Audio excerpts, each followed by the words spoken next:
Welcome to Office Hours with Dr. G. I'm your host, Dr. G, and I'm so glad that you keep our appointment. Tonight, I am excited to welcome Dr. Shakirah Moore, board certified master iridologist and herbalist, who will present Eyes Are the Window to Your Health. Now, an iridologist or iridologist, however you pronounce it, assesses health issues by analyzing changes in the appearance of the iris and pupil of the eye. Marks and colors in the iris can show various illnesses separate from any kind of problem with the eye itself. Now, mainstream science calls this pseudoscience.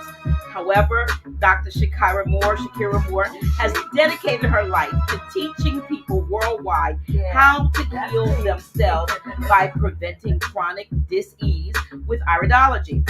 She helps you unlock your internal health blueprint by examining your iris for organ and gland weaknesses, which your eyes indicate well before you feel an ache or pain.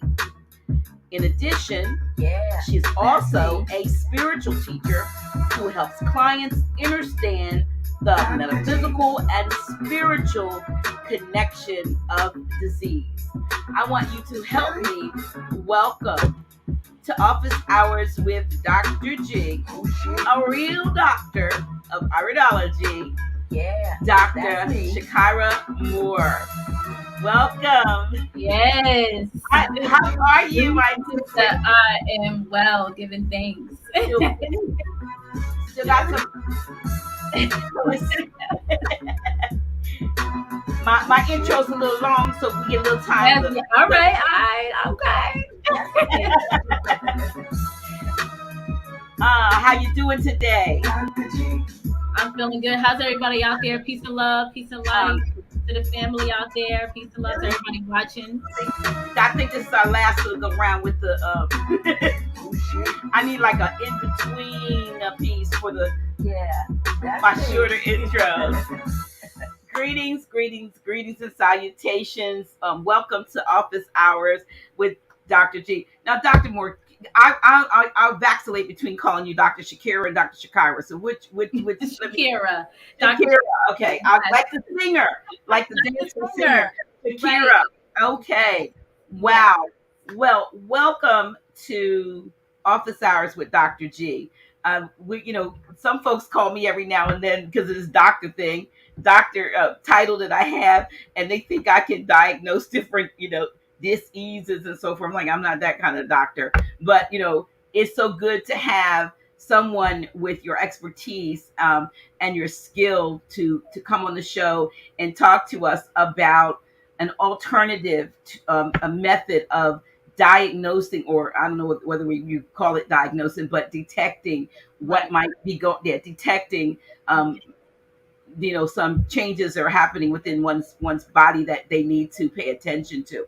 But before we get into that, I want to give a shout out, and I'm sure you do. I too to Brother King Simon. I'm so grateful to Brother King Simon who introduced us, and it was a pleasure hanging out with you during the Beyond Juneteenth and the Afro Symposium of that had in here in Delaware, and it was a pleasure. So we hit it off, and when I realized that you you specialize in iridology, I was really excited because I have, as I told you, I have had it done once, and it was shortly after I had 6 years ago I was injured. And it had to do with my let me make sure that my computer wants to upgrade my printer right now. I'm like, no, not now. Yeah, 6 years ago. Come back.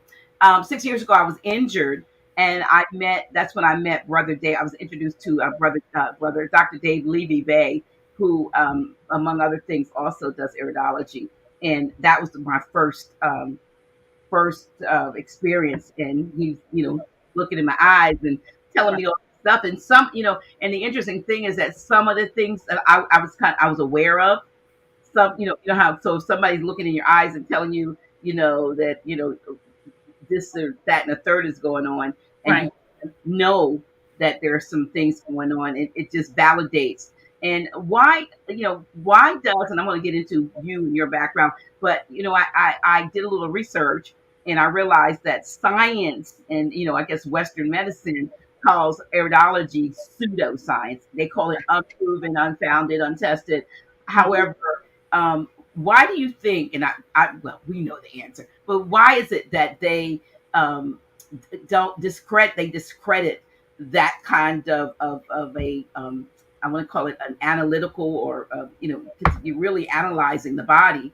Right. And most of the time, when you will go to a Western medicine physician, for instance, he or she may just go basically off what you say, Right. Exactly. as what you say Your as symptoms. symptoms. And Right. and I Exactly. don't know, like I said, there, was a time when I literally had seen I used to see back in the day the doctor with the red book, yeah, which the Wow. PDR, the physician's desk record. Oh, And yes, so yes, they yes. would take your symptoms Yes. and look in the red book, and then they would come back with and start writing scripts based on what, the red book said. So I'm pretty sure it's probably online now. They probably, it's years later. But here you are, they're basically just taking, like say, your word for it, as far as you describing symptoms and so forth. And then they flat out, they may look at your tongue, they may look in your ears, they used to tap you on the knees and so forth, Mhm. and test your Mhm. reflexes and so forth. But Right. for the most part, you say this, and then they give you a script for that. And Right. so, why is it that iridology, which is actually taking a look at, a very integral part of the body. So my assumption is also that it says integral, say, as the bottom of your feet when it comes to reflexology, because the bottom of our feet actually corresponds with almost every organ and so forth in the body. So the Right. eyes Mhm. also are not just the window to the soul, but the window to, as you say, your health. So Right. why is, yeah, so let's talk about that. Absolutely. That's a great question.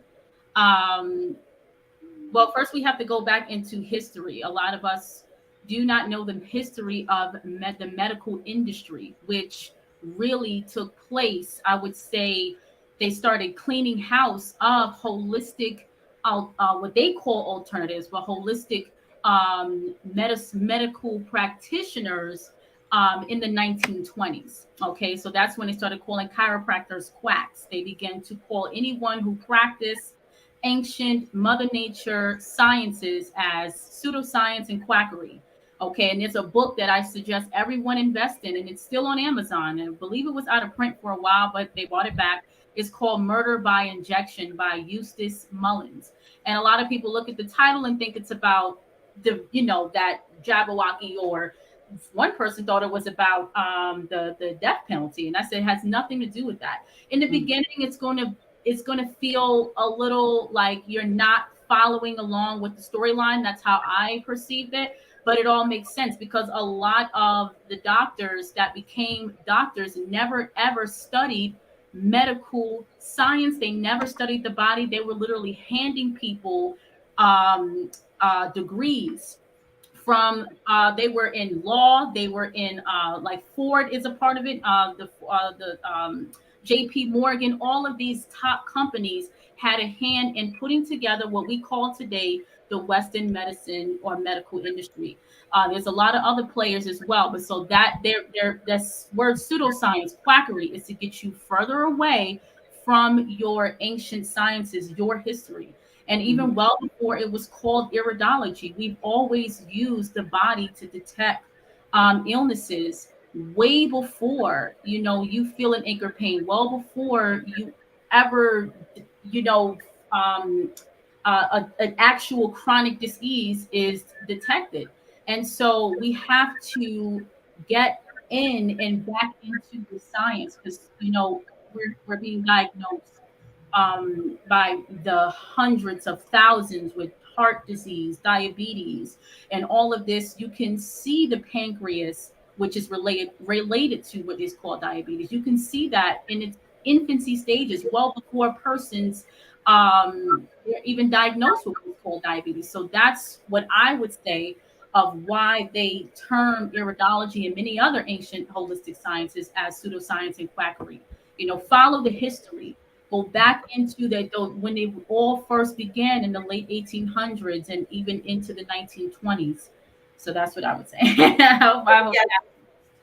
So I guess what it comes down to is that this is an ancient, I didn't want to call it, well, an ancient science, an ancient practice that has been around for centuries. And yeah, there's what do they say? There's no when you talk about natural results over the pharma, big pharma, so to speak, and they want to make profit. So you're an herbalist too, so how things are readily available to us if we can identify the plant. And most plants that are medicinal have already have been identified. It's just that most of us are not aware that the pharmaceutical industries have, for the most part, have taken extracts of what's natural and added what they call proprietary ingredients to, so that they could patent it, because you can't patent what's natural, but you can add something to it to say, well, this is mine. I mean, you can make it yours by if you will, tweaking it. And in most cases, these tweaks have proven to be maybe detrimental over the long run. They cause more harm than good, and they've led you down a path of one drug after another, which right. causes one Most thing. drug medications are derived from herbs. That's where they get um, the the um, the formulas for the drug medication. Like I believe the drug medication for heart disease is derived from foxglove, which if you take it in higher amounts, it can be detrimental. That's why it's important to know how to work with the herbs. It's not every herb is meant to be taken in higher amounts and on a daily basis. So a lot of these herbs drug medications are derived from herbal medicine. That's what they get it. That's their foundation. Yeah, yeah. That's their foundation.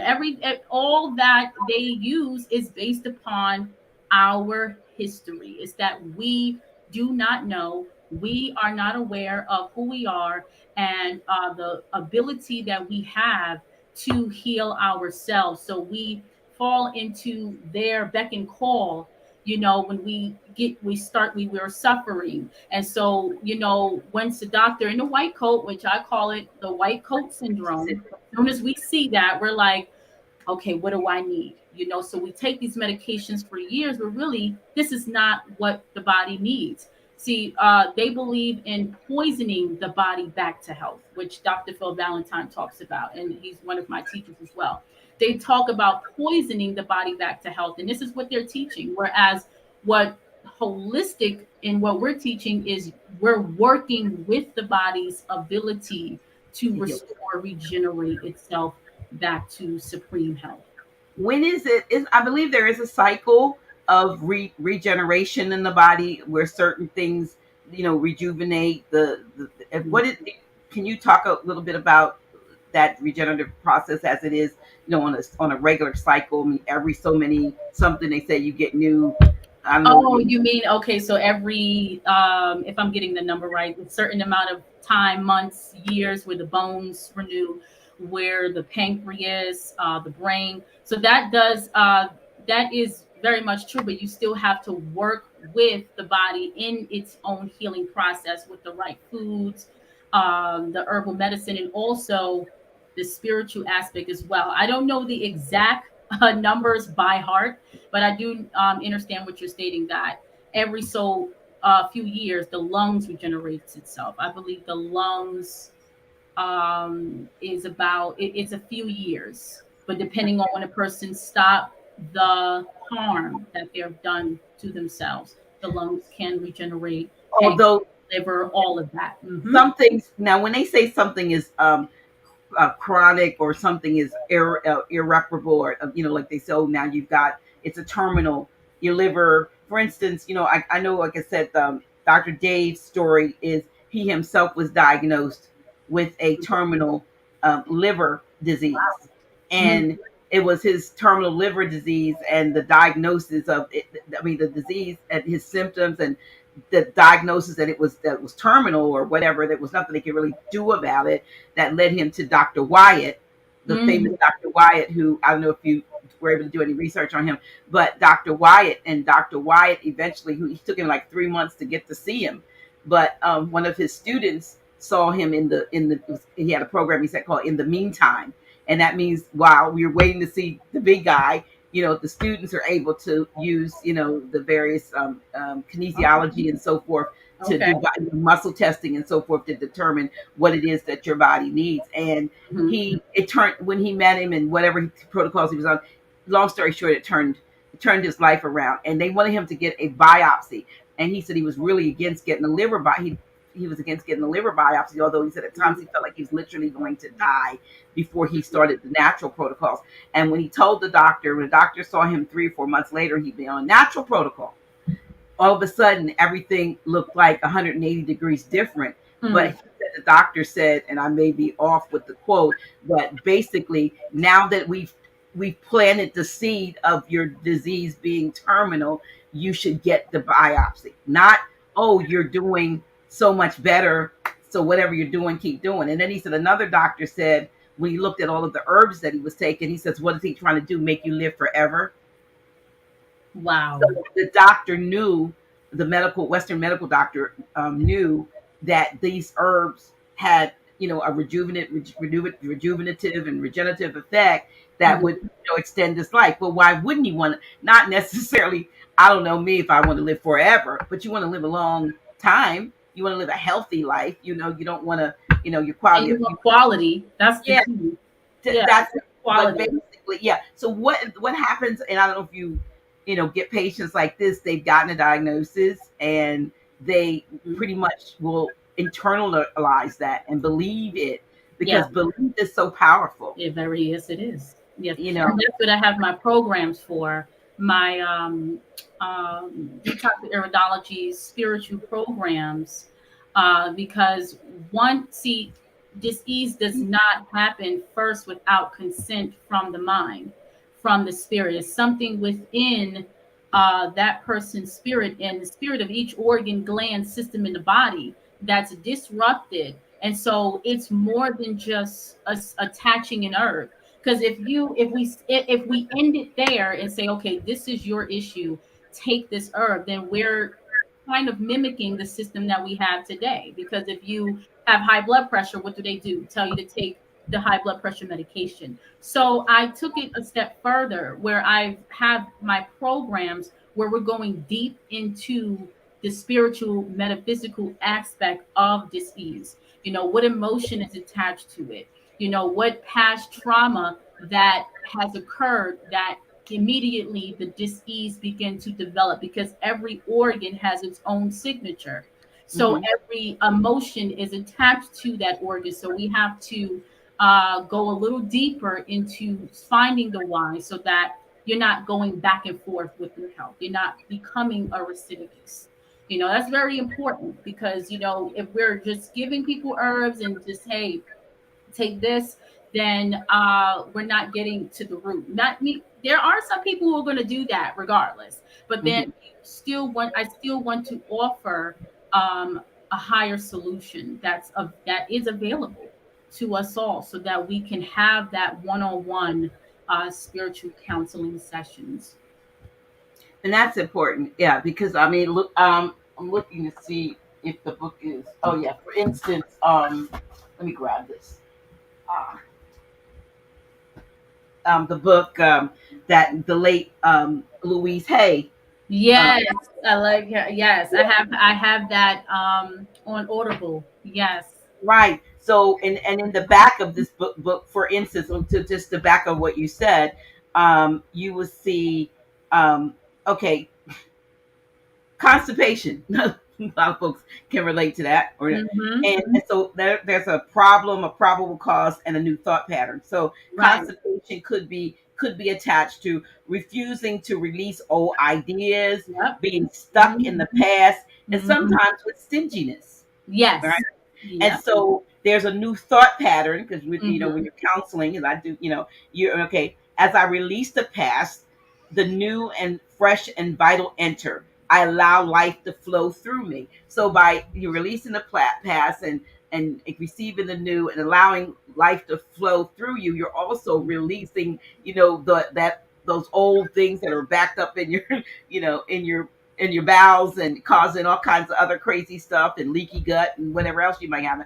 But and then there's a whole science around Bach flowers. Because when you're talking, I don't know whether you Mm-hmm. use Bach flower remedies, Mm-hmm. but Bach flowers are tied to emotion, Mm-hmm. and it's just deep. I mean, when I do the AO scans, it's interesting how the first part we do has to do with what we call the inner voice, and 10 seconds of the voice picks up like the whole um, panorama of one's life as it deals with emotion, and then ties it to current or maybe at some point in one's life some type of physical problems. And so you might be, Nice. yeah, and it Where tells they're you going.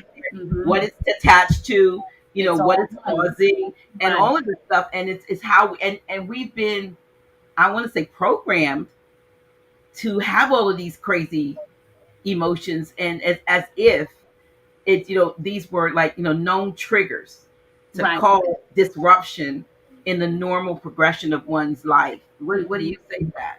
Well, that's pardon me one second. Excuse me, my daughter. That's No, okay, I'm on the show.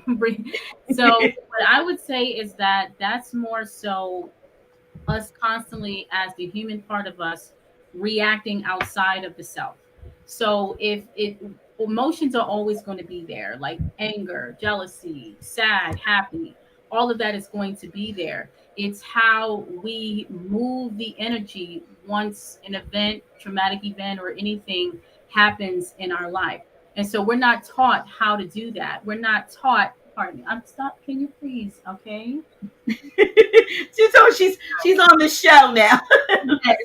Okay. So we're not taught how to move that energy. So it stays stuck there and Yeah. stagnant. And so the longer you hold on to that past emotion, you're constantly replaying. It's like on replay over and over and over. And then as it's on replay, the cells are weakening, deteriorating. It's storing all of this as memory because the cells in your body are conscious, just as how you are as the human part of you. The cells are always on alert, waiting for your command. So if you commanded to be angry, if you commanded to be sad, or you feel like you're lonely, then yeah, you're going to want creamy foods, which is attached to loneliness, such as like ice cream and breads and flour. You're going to want more salty foods because you're commanding the cell to be angry. So now this is the kidney issues, the liver issues. So all of this we have to relearn, so that we can begin to assess our health on a metaphysical level. Make sure my charge is there. Hmm. Wow. So so somebody who's always constantly munching on chips and pretzels may have an anger problem. Is that what? Well, with crunchy is more so the salty is anger, but crunchy is feeling trapped, feeling like you're trapped within oneself, especially in society, the society that we live in. People constantly, what's the number one thing they complain about? Money, right? So it's I don't have enough of it, or I need more. So when you start to feel that trap emotion, then you would want more crunchy foods because that helps with the frustration, right? Oh, So anytime I begin to gravitate to certain foods, or I'm like eating more of that food, I always stop to say, okay, where am I vibrationally? And then I begin to work on myself. I may go into deep meditation. I may go outside to, move that energy, but it's always a deeper understanding of why we gravitate to specific foods the way we do. My motto is no one wakes up and say, how am I going to kill myself today? Right? No one wants to smoke cigarettes. No one wants to destroy themselves on a daily basis. So I take a different approach when it comes to helping an individual heal. I meet you where you are. I'm not saying what you're doing is bad. You know, we look at cheeseburger is bad, salad is good. There is no good or bad. It's all about perception, and it's all about how we overindulge based upon where our spirit is currently at. So you're saying, when it comes down to, like, since you said foods and cheeseburgers not bad, you do, however, I would assume, recommend that we look at the nutritional content of what we're consuming over, like you said, emotional eating, like chips Mm-hmm. and ice cream and things like that. Mm-hmm. And it's all right to have some of those things. I'm hearing you say, as long No, as you no, do. no. No. I never said it was okay to have those things. It's to understand the why. When Oh, I the mean, wow. I mean by there's no good or bad, we have to. That's all perception of what we've been taught. So we have to switch the mind and help people to help. We have to meet them where they're at, so they don't feel and they're not persecuting themselves. I get it. I Right? get So it. if I'm saying, oh man, that's bad, then they're gonna go back and they're gonna, beat themselves up even more and end up overindulging in those same foods that you said it was bad. So it's, letting them know, okay, I'm meeting you where you are, and here is a plan that we're gonna put into place so that you can develop healthier routines. So, from a standpoint of, once you start working with a client, I would assume you start with some level, the assessment of some a questionnaire to find out things, but then, or do you start right with looking, doing the iridology and seeing what you see versus what they perceive might be going on with themselves? Or Right. how do So you establish that? Right. So we start immediately with the initial iridology consultation, whether it's in person or Zoom. When it's Zoom, where I have clients from all over the world, they send me their iris photos via email. And then I'm able to analyze the photos for weaknesses, and different colors will let me know in a specific area what stage of health a person is in, each organ. And I'll share my screen in a moment, or if I can do it now, so you people can see the chart and how it looks in your iris. And from there, you're getting your iris blueprint, literally, your entire blueprint. So And when you say their chart, is it just a picture, or is it something that you send them that they have to?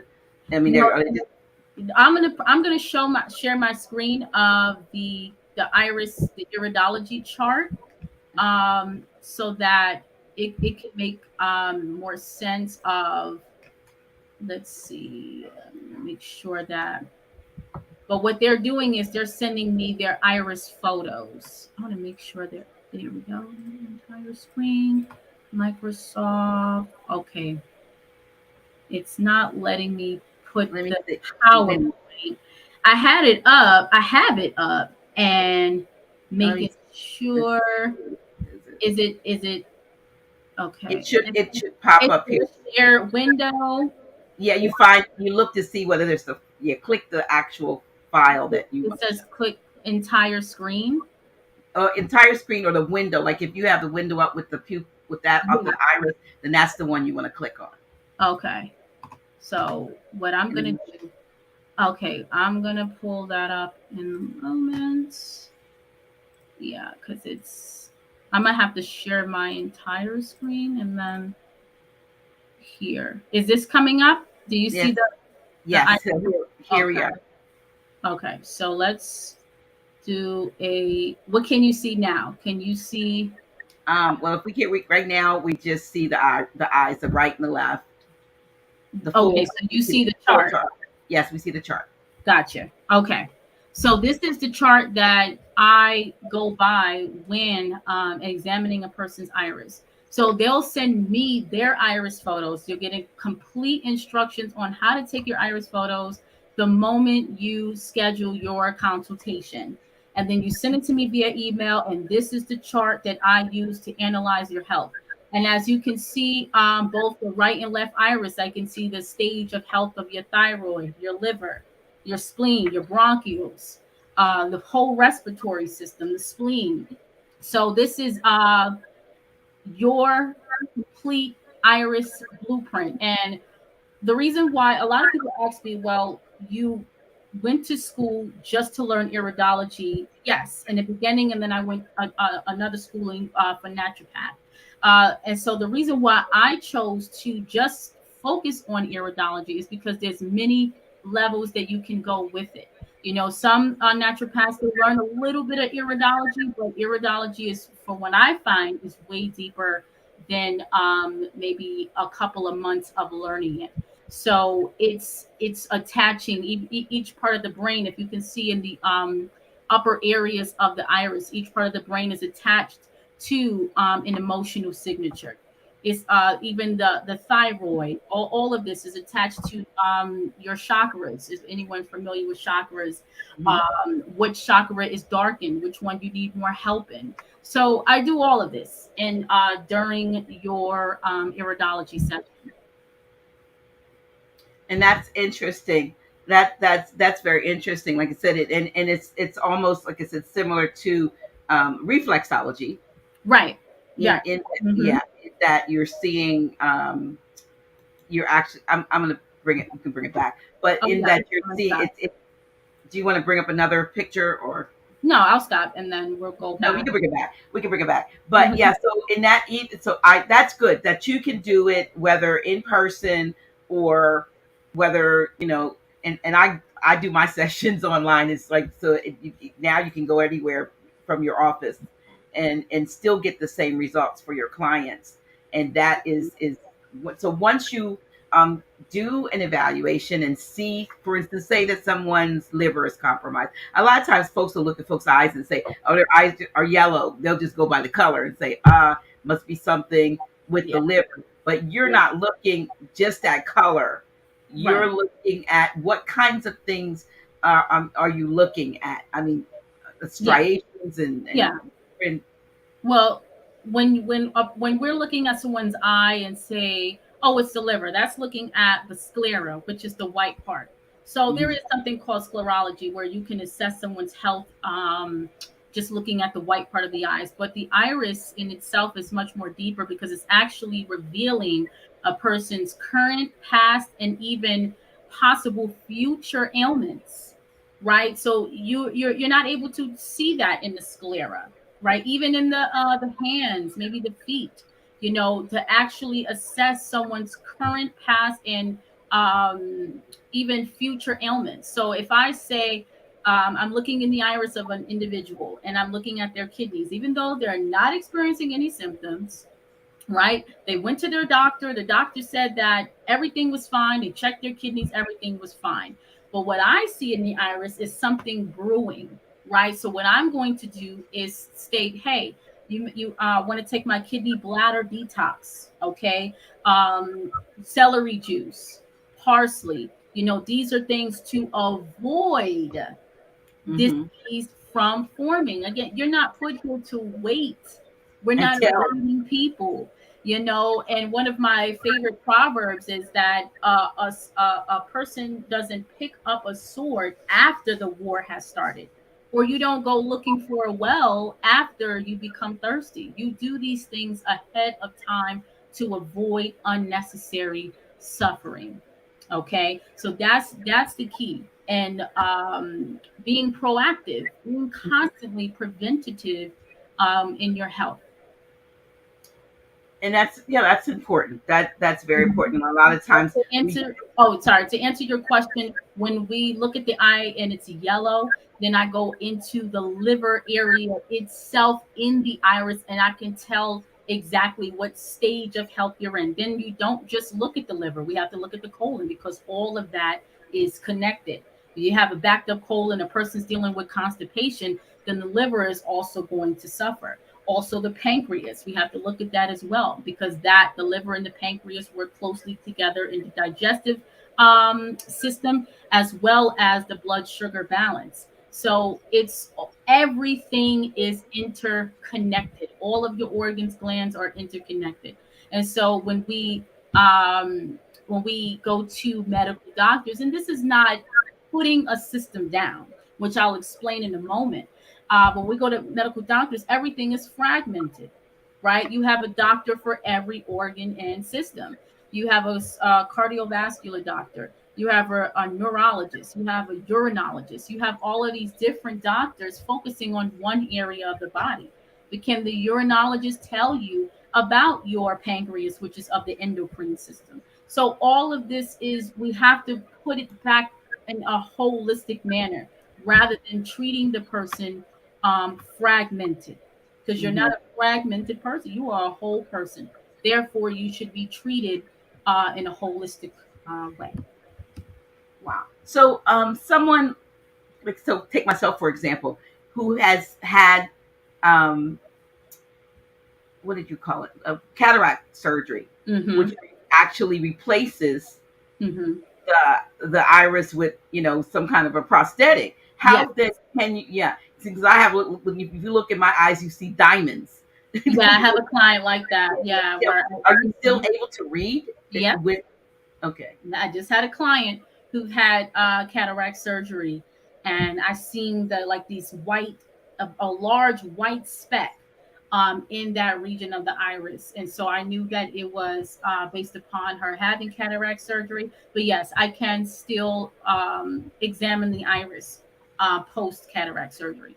Oh, that I, because I always thought, since I've had it, I was like, well, this isn't even what was in there initially. So how Hmm. can that be? It's pretty much prosthetic, but I don't know exactly, because what that means as far as. So you're looking behind that in a sense. Is that what it is? Well, Or yeah, I blow up the pictures, I, enlarge it, and I, do my best to see what's behind it. Sometimes it can be glary in that region. But for the most part, yeah, it takes me some time. That's why I tell you have to send your photos 24 to 48 hours in advance before your appointment, so that, because I sit behind the scenes staring at your photos. It's not just me one, two, three. It's me looking and assessing the physical, mental, emotional, spiritual health of this individual that I am about to see on Zoom or on in person, so that you can have the best solutions possible.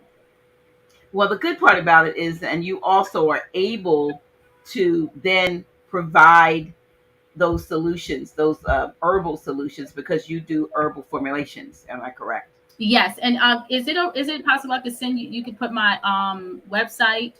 Oh, Um, actually, yeah. Well, yes, and it is actually in the description of the show. But if you mhm. want to, under where it says, where does it say? People, two people. It might say. Yeah.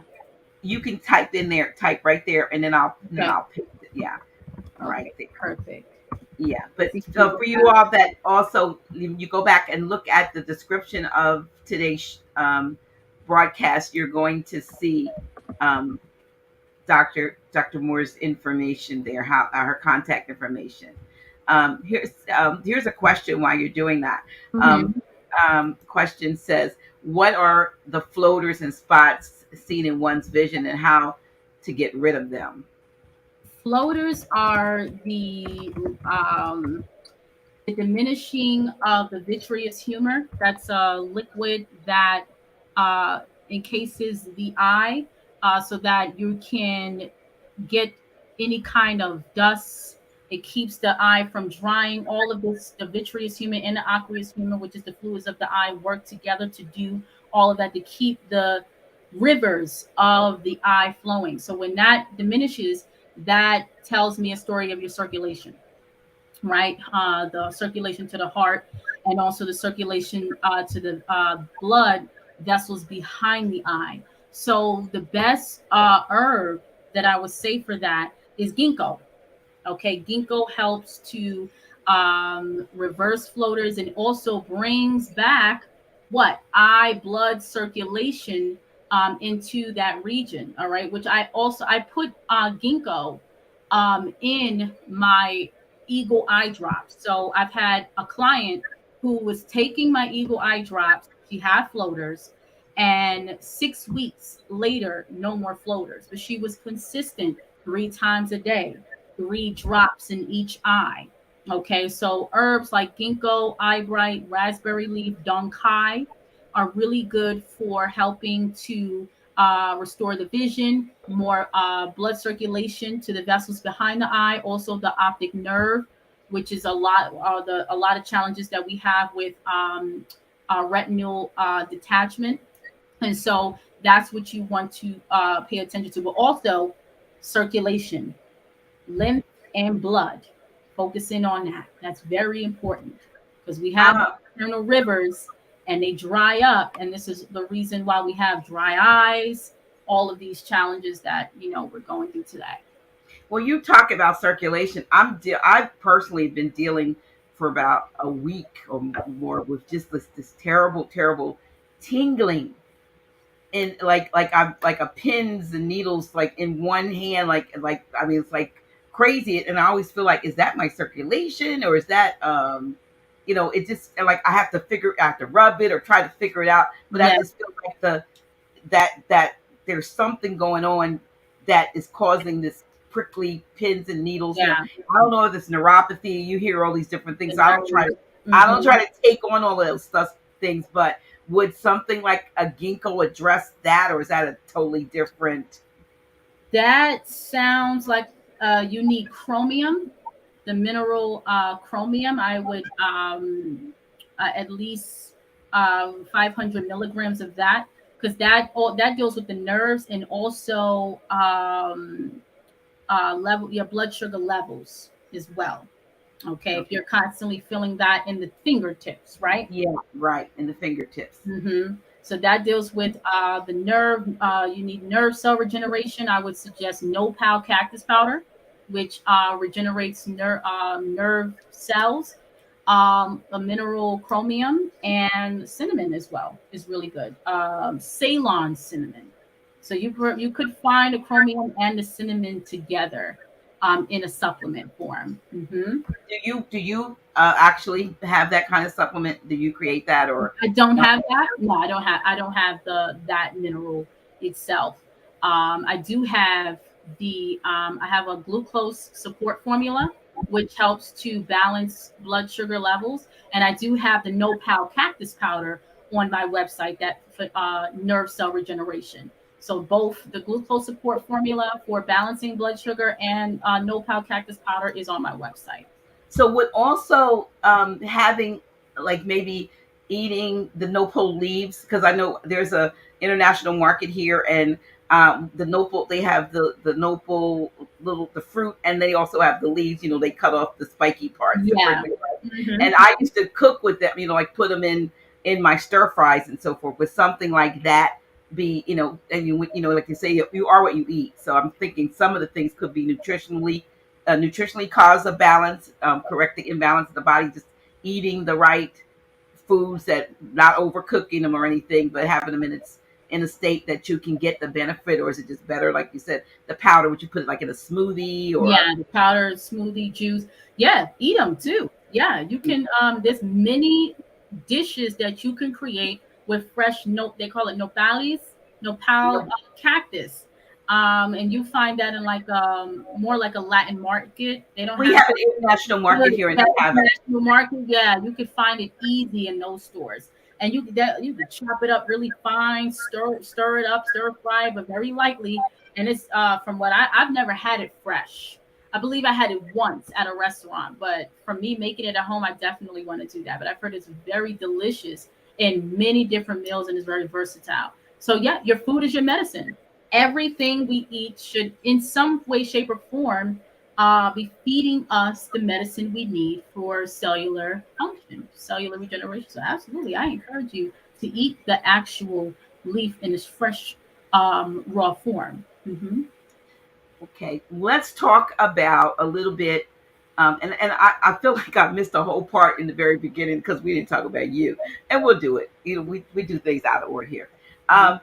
But in terms of my latest journey, and some of y'all have heard me talking about this, is that I have discovered that we had and I told you about this, Dr. Shakira, that we Mhm. had a lot of various plants growing in our in our building, in our backyard Mhm. of House of Reawakening Minds. And when we investigated, I thought we had weeds, because it was just like all of a sudden we went out there and it was just this crazy overgrowth of things, and just about everything turned out to be of a medicinal nature. Um, Most people don't have that knowledge and may have things growing around them. I heard people say, normally whatever you need is growing outside your door, That's right. That's right. and you don't have to, go sourcing. You just need to have the knowledge Mm-hmm. of what is, what's edible, what's not poisonous. And even if it is, for instance, we had red clover.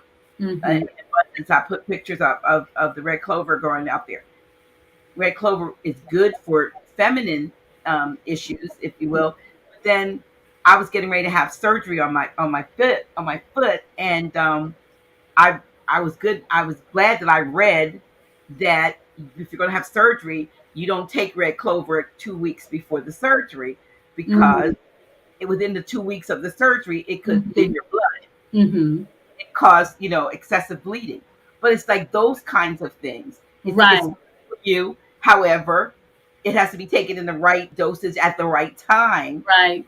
you Mm-hmm. know, in order to have the benefit of it. So, gaining, and I do have some knowledge of herbs, with my sister Cynthia, but I didn't even know everything that was growing in our back, in our back.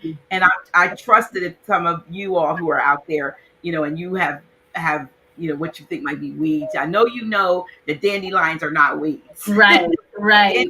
I Those get yellow, rid of them as much as I can. Yeah. Yeah. yeah, those I juice leaves, them those, up. Mm-hmm. yeah.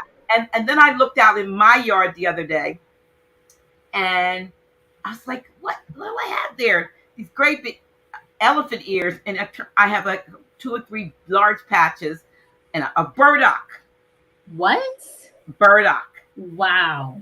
And so the burdock, not, we know like the burdock root, but you can also use the leaves. Like, I started like having like a rash. You know how we get like a friction area here, the part that and it gets bumpy, like I call it chicken skin.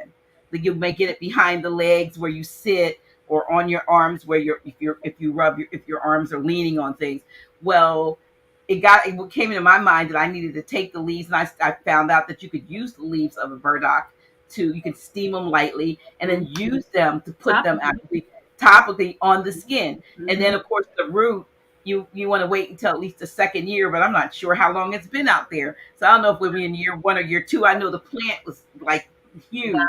but you have to dig down really, really deep, because those Yeah. tap roots, Mm-hmm. My sometimes are great like 3 feet. my my great grandmother has I have a similar story, and this is how I know I was destined to be here today, sharing with you all. This knowledge has constantly been passed down with my great grandmother, my grandmother, and then my mother. But a story of my great grandmother. She was a gardener and an herbalist in her own right. I mean, she was in the newspapers at that time where she had the biggest squash of that year. You know, it was just I believe I still have the newspaper clipping.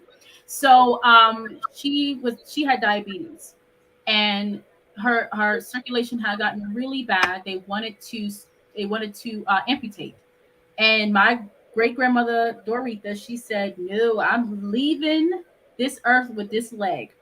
She was determined. So what she did in her backyard in Georgia, Waycross, she went and got that dandelion root, which was growing back there. She extracted the sap of the dandelion root. It's like a sap. And then she boiled it down till it became a liquid. And she made her own salve and rubbed it on that leg. She drank the herb, and she left this planet with that leg. And so even when I went to Waycross for the first time in August, I've actually had it on video where my older cousin was telling me exactly how she did it. It was just an amazing experience to be on the land where my grandmother actually did all of this and Hmm. gave away things, had a beautiful garden, grew pecans and all of these different things. So yeah, your medicine is right in your backyard, but we're cutting it, we're annoyed with it. So Spraying it. spraying it, right. So we have to and they make it so easy now. They have apps for identifying plants. I forgot the name of it. I have Picture This and Planet Net on here, and I love Picture This, and that's how I identify Okay, everything. yeah, they have apps where you can literally take a picture of the plant. Yeah.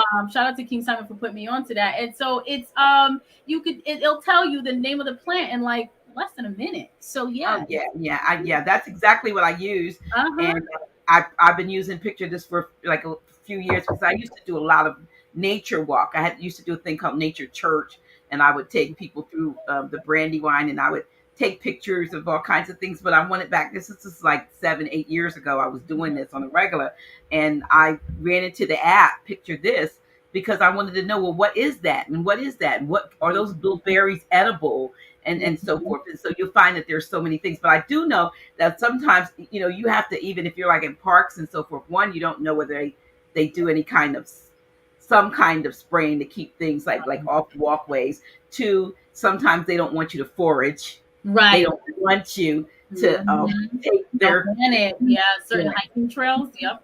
yeah, they forbid foraging, but look outside your, and some people like, I live in an apartment. Well, it may not be as easily accessible if you live in an apartment, but there might be something close by. For instance, like I said, with the red clover, um, I found out after I harvested the red clover that my neighbor across the street, he's battling bladder cancer. Mm. So I gave him, I gave him red clover tea to take, and he said, he liked the taste and so forth. And I don't know exactly how he's doing, but I what I've harvested, I've been giving it to him because he has an immediate issue, Right. Right. for but I've seen, I've been, to study about some of the things that I wasn't just aware of what they did. Cleavers, for instance, if you ever seen those, they grow like crazy wild Mhm. everywhere, and they're called cleavers because, or hitchhikers. My dog comes in and he's got all these little beady little, looks like a little pellets all over his, because he's got Mhm. long curly hair. So when he walks in the cleavers, the little beads come off, or the seeds. Well, Wow.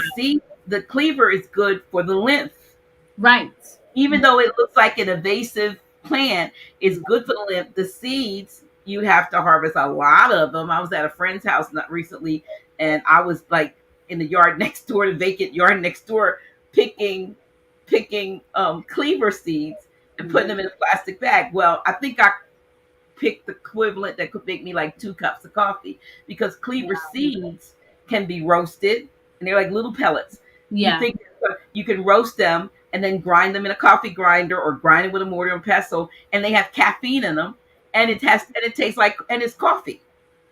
Oh I mean, wow. anything. Mhm. So you have things like I said, and then you can coal infuse the actual leaves, or you can turn them into a tincture, with some kind of a, with the oil or something, and take 30, 60 days or something, and let it become a tincture. But Yeah. there's so many different purposes that you can, and maybe not always for you, but somebody that you encounter, or somebody in your household, or something. If it's Right. around you and you have the knowledge, I would assume it's something that one needs to learn how to do something more than just whack it down. Right. Exactly. Yeah. Always know, what's in your area, because as we, stated before, what's closer to you is what, your body needs. So yeah, the cleavers, the red clover, you have burdock, you said back Chickweed, there. chickweed. Oh, look, and the You one, said chickweed as well? chickweed. Oh my goodness. What else? Chickweed's Oh, expensive. Yeah. mugwort. So mugwort is like Wow. a lot of mugwort, and so Wow. that was so there's just so many there was spelt back there, like, so I guess that's what the flower, make flowers, so Hmm. spelt. I mean, all of these are wild things that just never, these things were not planted, Hmm. and so it may have been in the soil. There were some raised beds back there, and there was like vegetables planted in there, for the people who rented from me, but it wasn't that stuff. So I'm only thinking is that it may have been, seeds may have been in the soil, at the ones that grew up in the boxes, and then I can't tell you what the whole other part of the yard became. I mean, just this.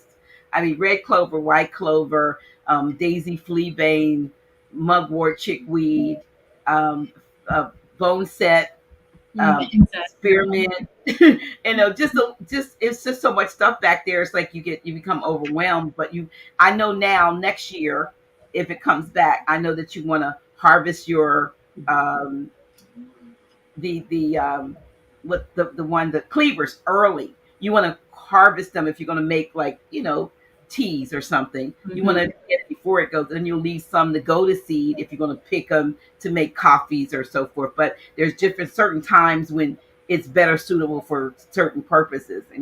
But yeah, and I'm sure, like I said, I every time I see a dandelion and I see people whacking down their dandelions, and Yeah, that's the well, main dogs, one. the dogs pee on them. It's like dogs probably pee on everything. Wash them really good. Right, right, right. Because you can use Absolutely. the flower, you can use the leaf, and you can use the root. Yep. And The you whole can use plant. it. Hmm. You can use the whole plant for medicinal purposes and so forth. Hmm. But I'm sure I'm going to look and see if there are any more comments while I'm looking and questions. Okay, I'm going to bring this up. She says on my sclera is a small dark spot right off the eyeball. My eye gets a little blurred at times. Looks like a small Waiter, Quaker. I don't know what it is. What should I use? Well, it depends on which eye, and also every dark spot depending on where it's situated in the eye. Closer to the eye, the closer it is to the iris in a specific area, it's letting you know which organ needs help. But if it's like on the outer skirts, like all in this area or in the corner, that can tell a story of the colon, the blood, the She says liver, it's her right eye. right eye on the right side. Upper side, is it the right eye, upper, lower, middle area? Off the spot right off the eyeball. I So don't. Let me right see. side on Out the outside. the outside. Hmm. Okay, so it just if it's in, see, I'm not sure if it's attached to the upper side, the lower side, the middle side, but again, that can just tell a story of colon, blood, and the liver as well, depending on where the dark brown marking is. But She said it's in the middle. We got the middle. So we got to, so she can. oh, it's the middle, right eye in the middle. That is digestive challenges, dealing with the throat, maybe some esophageal issues. I won't know more until I look deeper into your iris, but if it's a brown spot, right eye, right side, in the middle area, then that shows challenges with digestive troubles, also respiratory issues as well. Hmm. Let me see. Let me go back here to some more. Okay. There was a question as to whether. Let me see if I can find it. Bring it back up here. I really do need you to stop and go. Okay. I was trying to find it. I think she asked if something could be. Oh yeah. Um, Here we go. Can the lungs and liver be restored? Oh yeah, as long as you have life, you have breath. There is always a chance to heal. Absolutely, no matter what stage of health that the medical establishment deem you in, but you want to take action now. And get out of your mind, because the moment we're told that we have a disease, that's when most people give up. So that's why we have programs in place so that we can help to counteract that.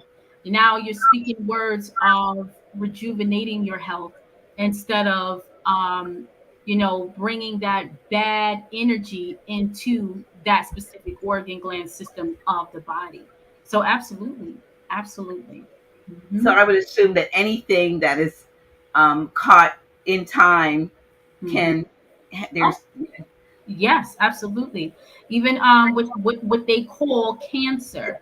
Um, Cancer is really the body's last attempt to, hey, I need help. You've ignored me for so long, right? And now it's come to a point where I can't, you can't ignore it anymore. You either let's start, let's heal. And that's, see, cancer is more of a attached to emotional health, holding on to anger, holding on to hurt, all of that transmit into whatever part of the body that you develop the cancer in. So yes, when you catch it in time, a person can reverse what is called cancer. They have that on the series. If I'm getting it right, the truth about cancer. It was this couple. You can check it out on YouTube. I think the first episode is free. The truth about cancer, where so many people have come and stated that from stage 4, that they've healed themselves with natural remedies, essential oils, which is good, Bach flowers, as you've already stated, meditation, all of these. You can restore your health after being diagnosed with what is called cancer. And there's a book by Dr. Andrew Moritz that he says it's the title called "Cancer is Not a Disease," which you can find that on Amazon. Dr. Andrew Moritz. He was also an iridologist who have transcended. So, yeah, Yeah. absolutely. And so you've studied the works of Dr. Bernard Jensen also. Said it again. Pardon me. Dr. Bernard Jensen, who did a lot of work with the colon, right? And Yes, that's where I get most of my books. okay. Where I studied Dr. Bernard Jensen, who what they say he's known as the father of iridology. So absolutely. Mm-hmm. Yeah. Yeah. So, Mm-hmm. Yes. Yep. My teacher has that book. Yep. Mm-hmm. That's a good one. That's a good yes, one. I've had his I have to this get book that for one. years.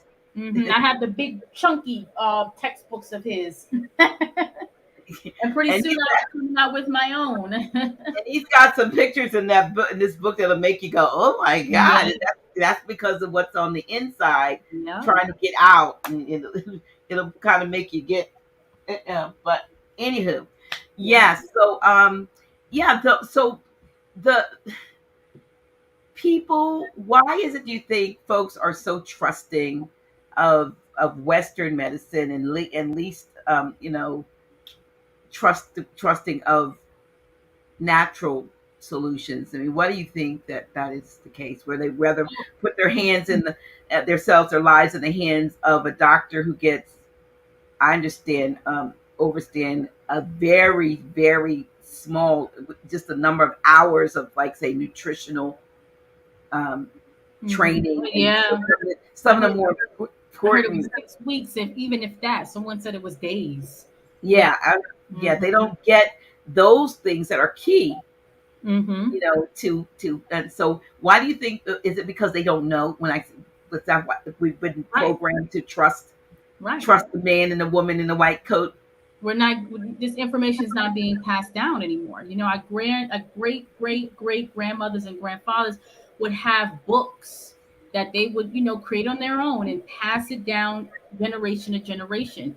But we're not passing this information down anymore. That's why I'm so very thankful for, my bloodline, my grandmother, mother, great grandmother, for passing this information down so that we still have this knowledge where, okay, when something happens, we know to go internally. We know that the body can heal itself. We know that food is related to disease. Most people do not know that, because we're all day, every day, commercials everywhere is telling you to eat, eat, eat. When you look at a fast food restaurant, don't look at the name of McDonald's. Just it says eat, consume everything outside of you. Everything in society is to constantly feed the outside part. The more they have you consuming on an outside level, the more you can be controlled. But if you go internally, fasting, that's why fasting is so important. Fasting is way more than just fasting to lose weight, fasting to get rid of physical ailments, is going back into self. I just recently finished the 30-day fast. I did 30 days for my 30th solar return. And so what I found during those 30 days was that I had less detachments to things outside of me, material things, food. I looked at food as it's not something that I need. And so we have to know we can go without eating, actual food. Not saying to starve yourself, family. Let's be real here. But there are periods where we need to go into self to hear that inner voice, because everything that you seek is seeking you. It's inside of you. So if you take that time, you take a break from eating, you take a break from your shows and things that's feeding the human part of you, then you're actually giving attention and love to your internal garden, the real garden, the spirit garden. So that's I would say we need our it's our responsibility to keep passing this information on generation to generation. Everyone should have a book, a big binder where you had your iridology blueprint, put it in the binder. Hey, you had that, and that's another thing I do. I help people know what their inherent genetic weaknesses are. So if your parents had a pancreas weakness, or your mom had a breast weakness related to what is called breast cancer, that doesn't mean you're destined to have that. It just means that there's certain herbs, foods that you need to eat more of, and things to stay away from, so that you can prevent that. So these are things you pass it on. After every client, I say, save this recording, save this information, so you can pass it on to your children. That's very, very important. I do see children as well, 2 years old and up. Nothing young, no younger, because they fidget, they don't get, you can't really look into their iris. But I've been going to iridologists since I was 2 years old. And so, it's just amazing that now here I am doing the same thing. Wow. So 2 years old. Wow. So Yeah. that okay. Yeah. So children, a lot of times, I guess, if you someone asked the question, let me pull that up. I don't want to. It was about let me find it. It's something about the gray. Okay, here we are. What are the gray rings around the cornea? I see a lot of older people with them. Yes. That's what is called an arcus senilis, or we term that lipemic diathesis, which is that ring is showing the fats in the blood. Okay, also related to cholesterol. Can be related to some kind of arterial blockage. Block the fats are blocking the arteries and blocking the blood from pumping into the heart. So all of that, that's what that gray ring means. Really, most people who have that ring have been diagnosed with what is called cholesterol. It can also mean that there's a lot of salt, inorganic salt in the diet. So like your table salt, salt that you get when you order food out, instead of natural sea salt, black sea salt. Those are kind of salts you want to switch to. But anyone with that ring, to bring your cholesterol down, with the inorganic salts, and then like flours, all of those bready foods. So yeah, but that's what that gray ring means around the cornea. But it can be addressed, is what you're Oh, saying. absolutely. And it depends on where it is in the iris as well. So if it's in the upper area, which I'm going to pull up my chart again so that we can have, you guys can see that. I'm going to share my entire screen and here. All right. So if it's in the upper part of the iris, we call that cerebrovascular insufficiency, meaning there's not a lot of blood supply going into the brain. If it's in this area here, that's pulmonary blockage. Okay, where there's It's a the lot of heart. the heart and the lungs. Okay, when it's in this region here, okay, there's hip and thigh blockage. A lot of people have them hip pains, them thigh pains, them knee pains. All of that deals with blockage of the arteries to supply that area. So with that, movement is very important. Getting your internal rivers to flow again, your lymph, your blood. Okay, so that's very important. I do have many different herbal blends for that, like the circulatory power for blood pressure, circulation. lymphatic purification package for moving your lymph, moving your blood. And I do have the lymphatic herbal salve that I just created, which is a herbal butter that you rub on your skin once it penetrates. Because again, you got to pay attention what you put on your skin as well. Once it penetrates into the skin, you're actually moving the lymph and the blood with the herbs that I put in this herbal salve.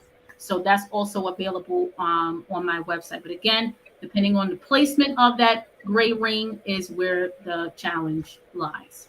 Do you also recommend body brushing for the to help with that, with the lymph movement, the light Mhm. brushing, dry Yeah, brushing, dry skin brushing. Yep, dry I skin do that brushing? on a daily basis, Yeah. at least 7 minutes a day. Sometimes I do it twice a day, and I even do it for my face too. They have like a small one where you can, I recommend freezing it, put it in the freezer. And then you just in the next day you put aloe, put some fresh aloe leaf on your face, and just rub.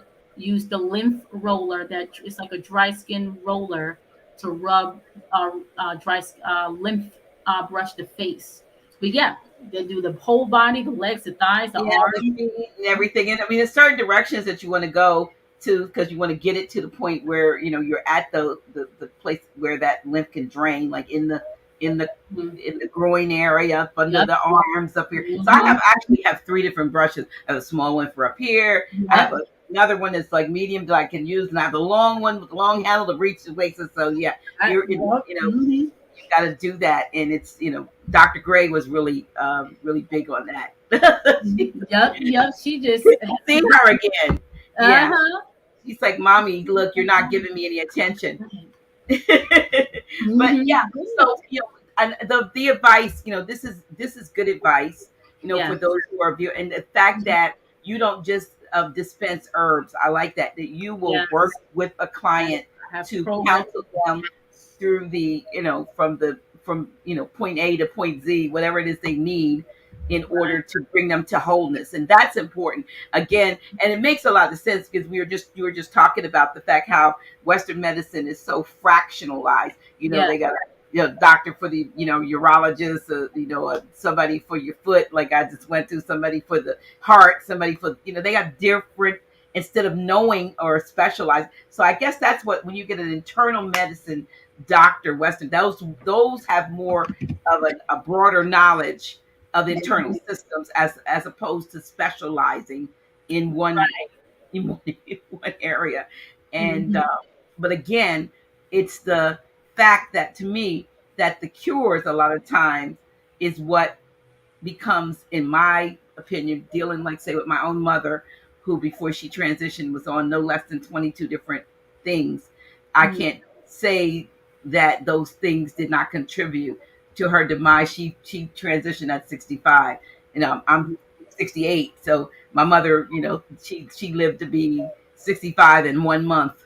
Less than a month after she turned 65, she was gone. But on 22 different medications, and one thing led to another thing, which led to other, and before you Yeah. know it, how can you live with all those different things? I mean, it's just the same thing. Like, I deal with crystals, and one time I lost a whole box of crystals for a year. I couldn't find them, and I found them eventually, and it was a whole box.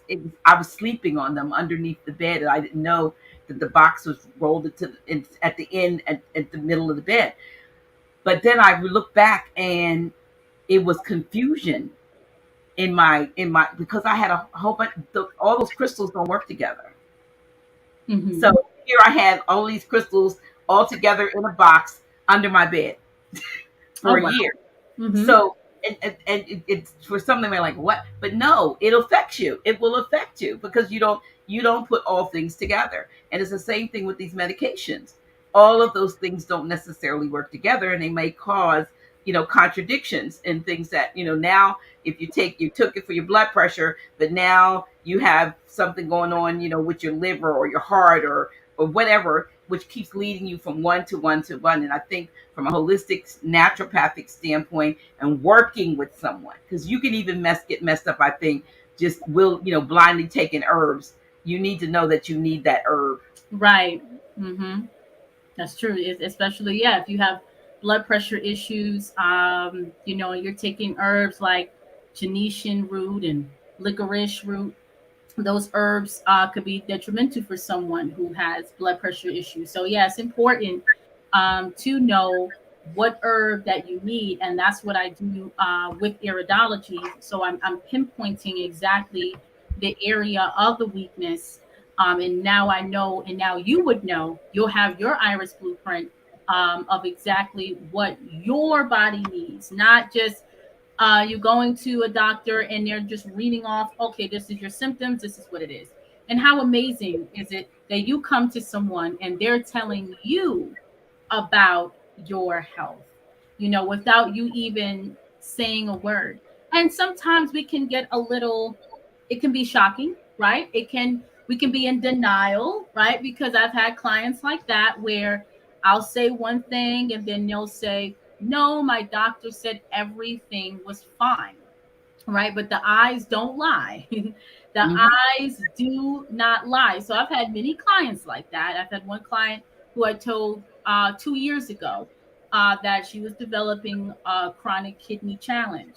But because the doctor didn't say it, she didn't act on it, and then come back 2 years later, and that is what happened. So now she's doing what she needs to do for necessary to help her with her health.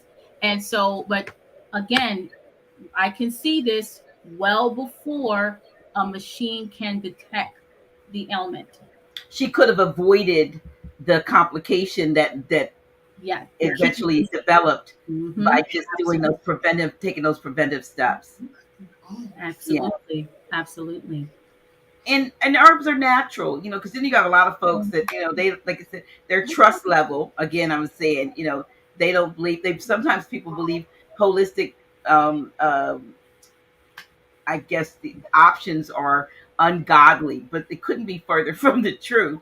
Mhm. Again, I want to go back to what you said earlier, when you were talking about the history, or the I hate the word history, but we'll use it for this purpose of this, for how they back in the day they Mhm. actually handed people degrees or titles, and set standards, not based on Knowledge of health, right? knowledge of Mhm. health and so forth.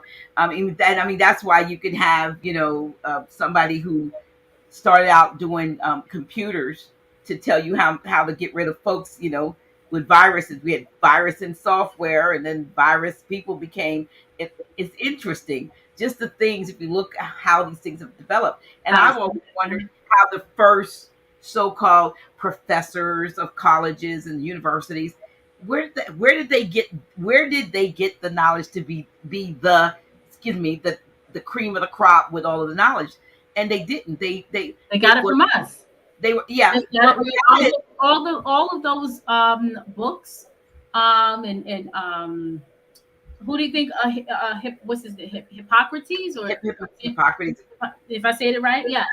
Where he learned from. They all come from that same area where they burned down all of our history, all of our books, so that we would not have recollection of who we are. But before they did that, they soaked up that knowledge and give it back to us in little tidbits, a little bit, Diluted, right? actually. Diluted, right? Diluted. Yes. Right. And so yeah, that's where all of these these scholars and all of them come from. And a lot of it, again, is their science is based on theory. Even the current um medical system that we follow is based upon the germ theory. Even this whole craze that we've been through within the last 3 years, that something outside of you can somehow cause that much havoc on the body. This little germs has been around forever. Bacteria, because the body needs bacteria. We're so afraid of what we don't know. Right. So they're based their science on this. And so even the guy Louis Pasteur, who created this germ theory, even stated that he was wrong. That it's not the germ that causes disease; it's the host, it's the person that allows the germ, the bacteria, whatever it is, to thrive and then that's what leads to dis-ease. But again, we're still following an old theory that was already discredited. So yeah, that's how it, but again, it's all, we're not getting mad at a system, and that's what I've always tell my clients. We're not downing a system. The system is in place based upon how we are living today, because let's be honest, if that system wasn't in place, people walking around with blood pressures sky high, you may need stabilizing, medically and within their in their region, right? And then, but once you are stabilized, you go home and you work on yourself naturally. So we're not hating a system. Don't Right. hate a system. Give love to your garden, your system, and know that that's there for a reason. Because you're always going to have people. It's always going to be a recycle. People are just going to not act on their health naturally. Yeah. Here is another question. Um, is there a way to cure multiple sclerosis? It's like I can't let doctors give my wife treatment. Hmm. Well, multiple. Oh, excuse me. Go ahead and yeah. Pardon me. 1 second. I'm sorry. Pardon me. Go ahead and close my door, and close the door and tight, please. Thank you. Go ahead. Go ahead. Okay. So with and MS, that's nerve disorder, dealing with the nervous system. They probably have a lot of flare ups during stressful situations, dealing with maybe the workplace. So, and it also depends on, you know, that she could be associated with nerve energy as well. Maybe her, and from what I've learned from King Simon, her numbers could also be associated with that as well. So she wants to make sure on a emotional, metaphysical level to keep her stress levels down, not to react outside of herself when things go wrong. Okay. Herbs for that. Blue vervain is very good. Okay. Blue vervain as a tincture. Um, there is magnesium is also really good. There's a blend, a calm magnesium, depends on what kind of magnesium, but there's a brand, something called Calm, which you can take as well. And what else? Um, Again, nopal cactus powder. So this, you'll get more once you have a full consultation from me, but definitely uh, less stress, and she needs to be in an environment where it that is suitable for her to be less stressful and practice, have a practice where she's in, redirecting stress. Mhm. Meditation or something, or Meditation, hot have her. yoga, things that she loves to do. Absolutely. Here's another. What if your feet get cramped, stiff, and hurt? What can I use? Well, it depends. If it constantly, gets stiff, that's the blood flow, as well, circulation. Also, mineral deficiencies such as potassium. So, I would look into getting a potassium supplement. Also, eating foods high in potassium, like cantaloupe, parsley, your green leafy vegetables. So that's what I would suggest there, as far as like foot cramping. Yeah, if it's just foot cramping, yeah. Hmm. All right, another question. What about bags under the eyes? That is related to the kidneys and adrenals. Okay, you're fatigued, you're tired, you work.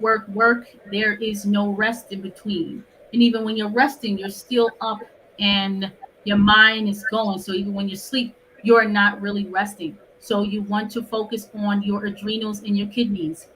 Get off the coffee as well. If you are drinking coffee, you may be people with adrenal fatigue tend to like a lot of chocolate, so you want to also get off that artificial chocolate, not cacao, the artificial chocolate.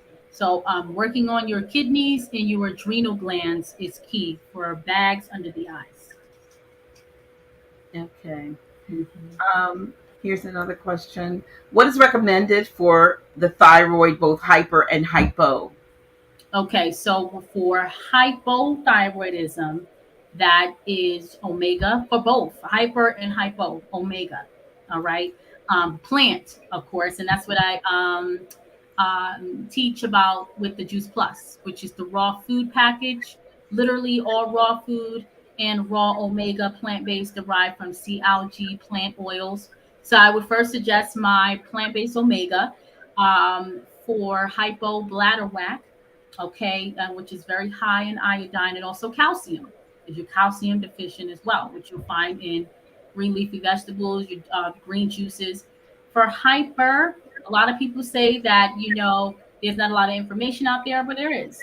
Lemon balm is really good. Lemon balm as an essential, a lemon essential oil, and lemon balm the herb, and also buggleweed. You can actually find lemon balm and buggleweed in a tincture if you go on, different websites. I don't have it. We don't have it yet, but those herbs are really Is that bubble or buggle? buggle. B as in boy. UGLEWEED. Buggle weed. Mhm. Okay, here's another question. What is the best sweetener to use with herbal teas?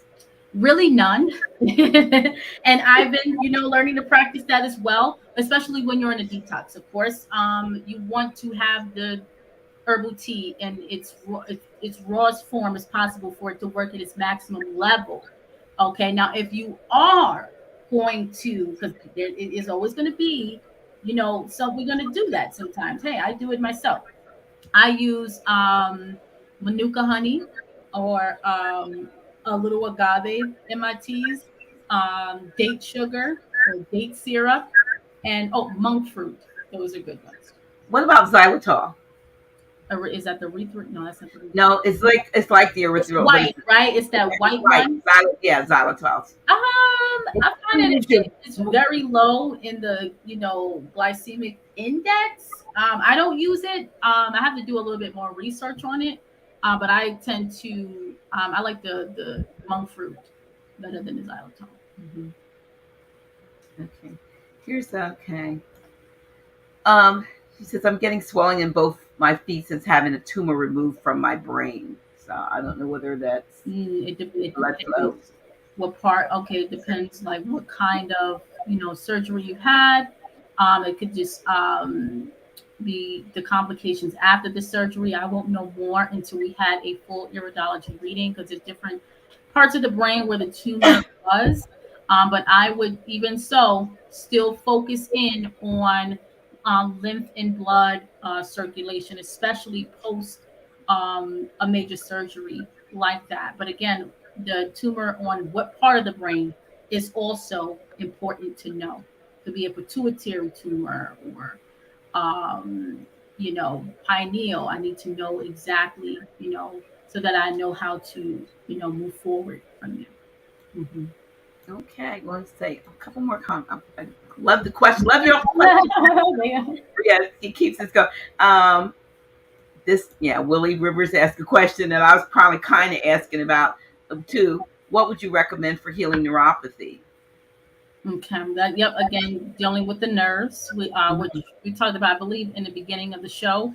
Um, Again, looking at the entire iris is very important, because to find the foundation of the neuropathy. So I can, again, going back into herb attachments, I can tell you the herb, but until I see your full iris around your thyroid, your liver, your spleen, checking the colon, then I can say, okay, that's the root. All right, and this is what we're going to focus on. All right, but as far as the symptoms of neuropathy and like the hands, the feet areas, then that's different mineral deficiencies like chromium or potassium, and then herbs such as nopal cactus, and then also looking at blood sugar balance as well. Pancreas, very important. Hmm. Let me see if there's any more. Uh, and the previous question, she said that the neurologist was saying that it's not related to the surgery. She's talking about the swelling in the feet Right. and the brain. surgery, Mhm. but Yeah, they'll I mean if you had it before the surgery, but it can possibly be something that happened after surgery, but again, I won't know until I fully, examine your iris. But of course they'll tell you that, because again it's all a practice on their part, So I won't know fully until you've had your full iridology reading. right, right. hmm So Now, what yeah, I'm going to do, I'm going to share my screen. I think this is something that the family definitely needs to see because we talked all night, right, of the diseases and what I can see. What about when a person actually has their iridology blueprint and they follow the blueprint? And after they detox, what does the iris look like after that? Right. So there's right, something called healing lines where when you follow your blueprint based upon what I hand to you, now you have this knowledge, this information, this power in because you had it all along. You had it all along. It was just me decoding it for you. So now you follow the blueprint. You're eating the foods that you need to eat, drinking the herbs you need to drink. Right, I've had a client. It was astounding the changes that he did in a 6 to 8 month period, and he was so thrilled that we he said we have to go live and share with the people the difference from his iris in 6 8 months prior to the iris that he had. It's on my IG page, Holistic Hope, WHOLI. I'll put that up. Yeah, I yeah. put this one up because I thought if they got there, they could probably get every. I don't know if you have your IG and everything there, but while you're getting that up, there's also a question that I overlooked and I didn't want me to, and that was would love to know your holistic remedy for lymphoma fat pads. Lymphoma, is that like lymphedema? Fat pads. My dad and That's granddad. Oh no, they Let's have say, them on. well, lip is fats, Yeah, so that lipids. says she And says her. so Yeah, they have it on their back. that's related to the lymphatic. A lot of stagnation, a lot of congestion. I would suggest my lymphatic herbal salve, what they can rub on that area, and it'll begin to shrink. It can. I can't state for sure. We know how it is with the terminology, but what I can say is the lymphatic herbal salve will help greatly when applied on that area because the herbs I used in the salve is red clover, cleavers, burdock, dandelion. Oh, Um, that sounds like some stuff. Look, that we have going in the so back. good. And so I put as soon as right after I dry skin brush, I put that salve right on my skin and it soaks it right up. And that's important when after you dry skin brush, it's important what you put on your skin because your pores are open. So now it's hungry for nutrients. So now Well, you see, now want when I dry skin brush, I dry skin brush prior to getting in the shower. you can do it before and after, or even during the shower. You can do it where your skin is damp and a Mhm. little wet. So yeah, absolutely. Okay, so Mhm. then you're putting that in as a, So because yeah, we do know the skin is the largest organ of the body, so yeah, it absorbs everything you put on it as food for the cell, as information for the cell. So if you're putting like, this Jergens and all of this other crappy skincare Well, that we that's what I was going to ask you about. I have a problem with most soaps irritate my forearms. I itch like crazy if I got the wrong soap. I get out of the shower and I'm like in a fit of just itch. mm, And so I'm pretty sure, and I try to get sulfate free, sodium lauryl sulfate free things, but it's something about my forearms that gets irritated. And so would your salve be something that might even address soothe like the it. I call it the chicken skin, the little prickly bumps that come up? Yeah. Yep. Yeah, Because it's working it on the has a name. It has a medical term to it, but I call it chicken skin because it feels like when you pluck the hairs off this. I mean the feathers off it. Oh yeah, like the bumps are raised, like the little Yeah, that's yeah, yeah. raised.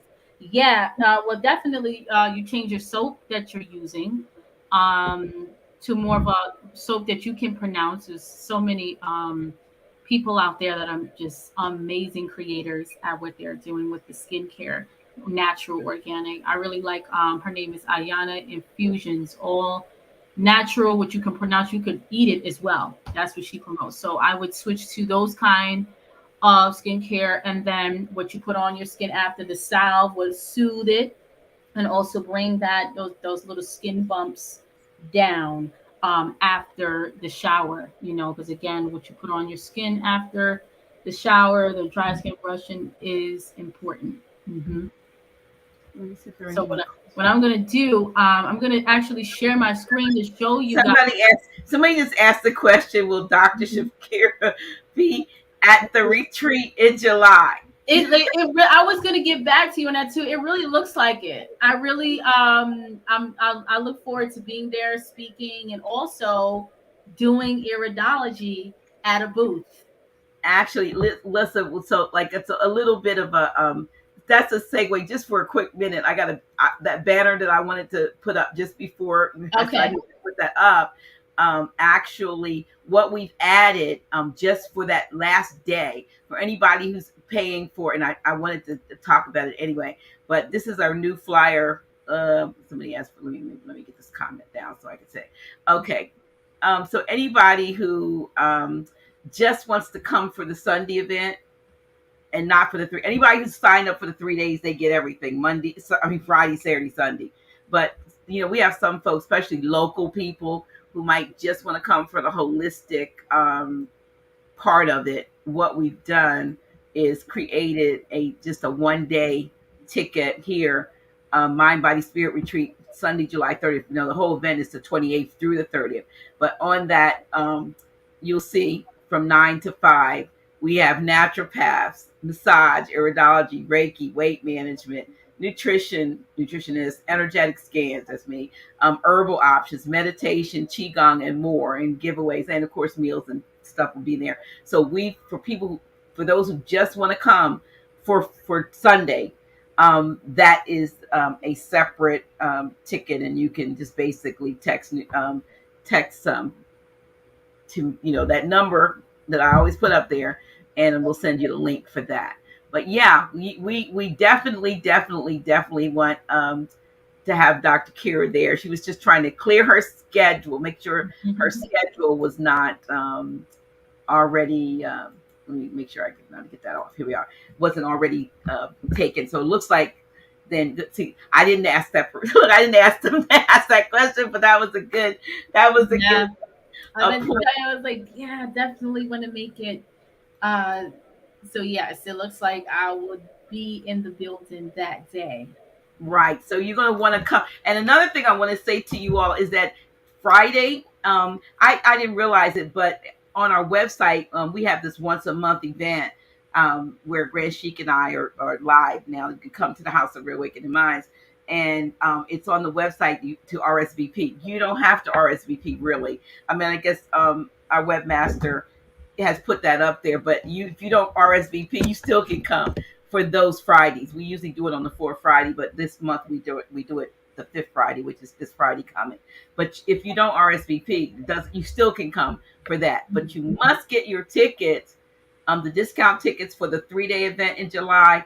That discount ends on Friday, the 30th. So at midnight, the 30th, for 11:59, I take it down, and we only have the single ticket price for 75 instead of two for 120.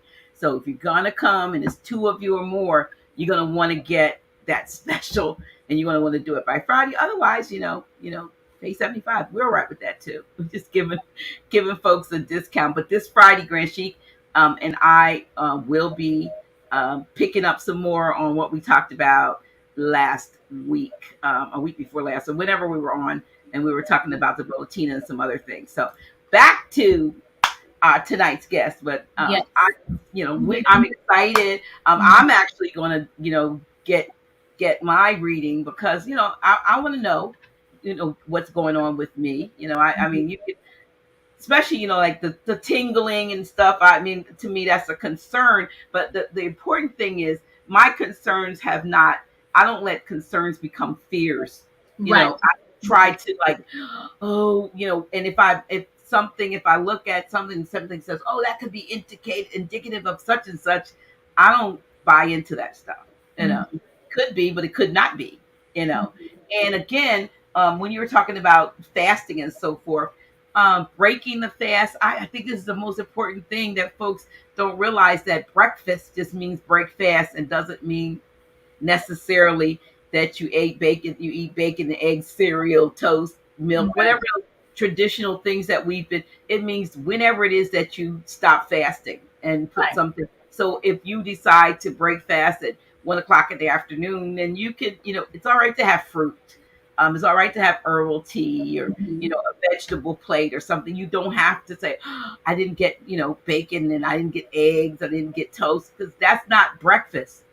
Mhm. you Right. know it's not breakfast, it's not breaking the fast. And I think if we are what we eat, we've got to stop. We really got to evaluate who we say we are, or who we want Right. to be. Who we Mhm. want to be. I And, don't. I mean, they look at most. We all have at one point look at that as breakfast, breaking the fast. But it's not that that's not break fast or breaking the fast. It's what we're What are not you breaking it eating. with? What are you Yeah. breaking it with? Yeah, absolutely. And someone said something here. They said when we talked about like your arm, they said it could be your water. I forgot about that. That Yeah, water that's filters to. right. Now, what I did is I purchased a shower head that Yeah.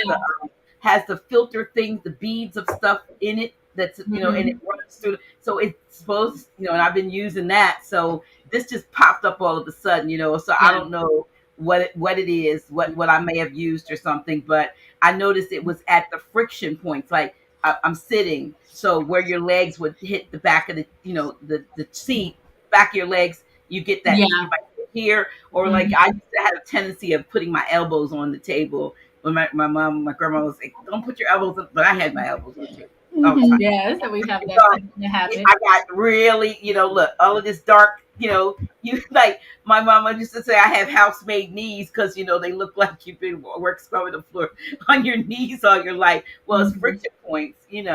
So you gotta, I know you have to, but this is something that is more pronounced than normal. So yeah, it could be the water, but I'm conscious Yeah. about the water.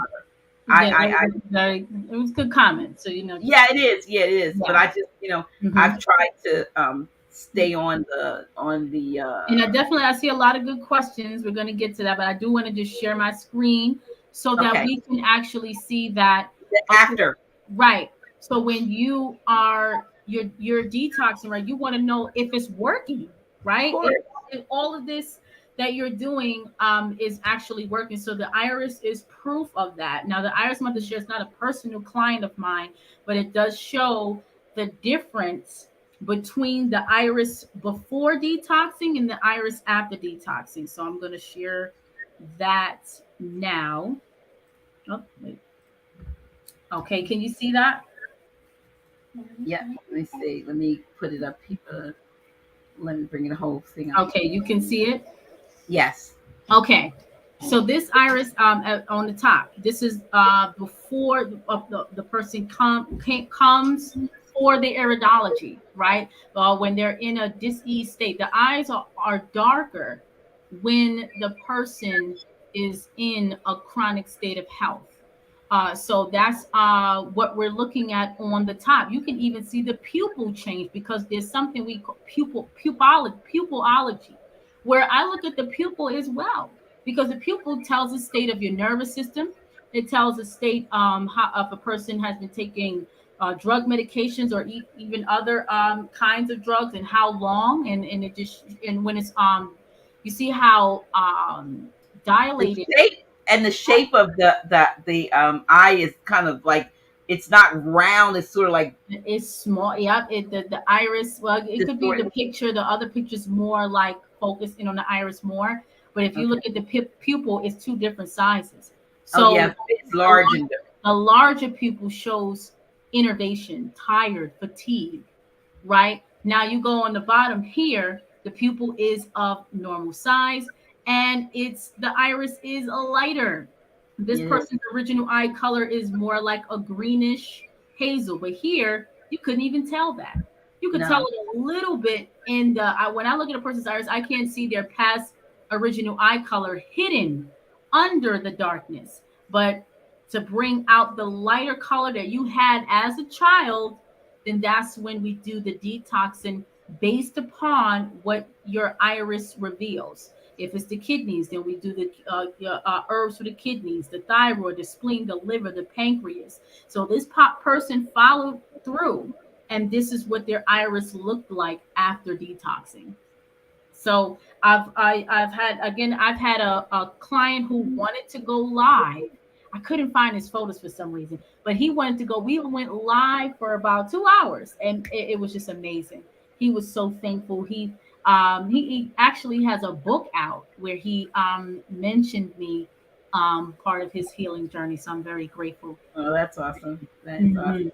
But yeah, they look actually like two different eyes.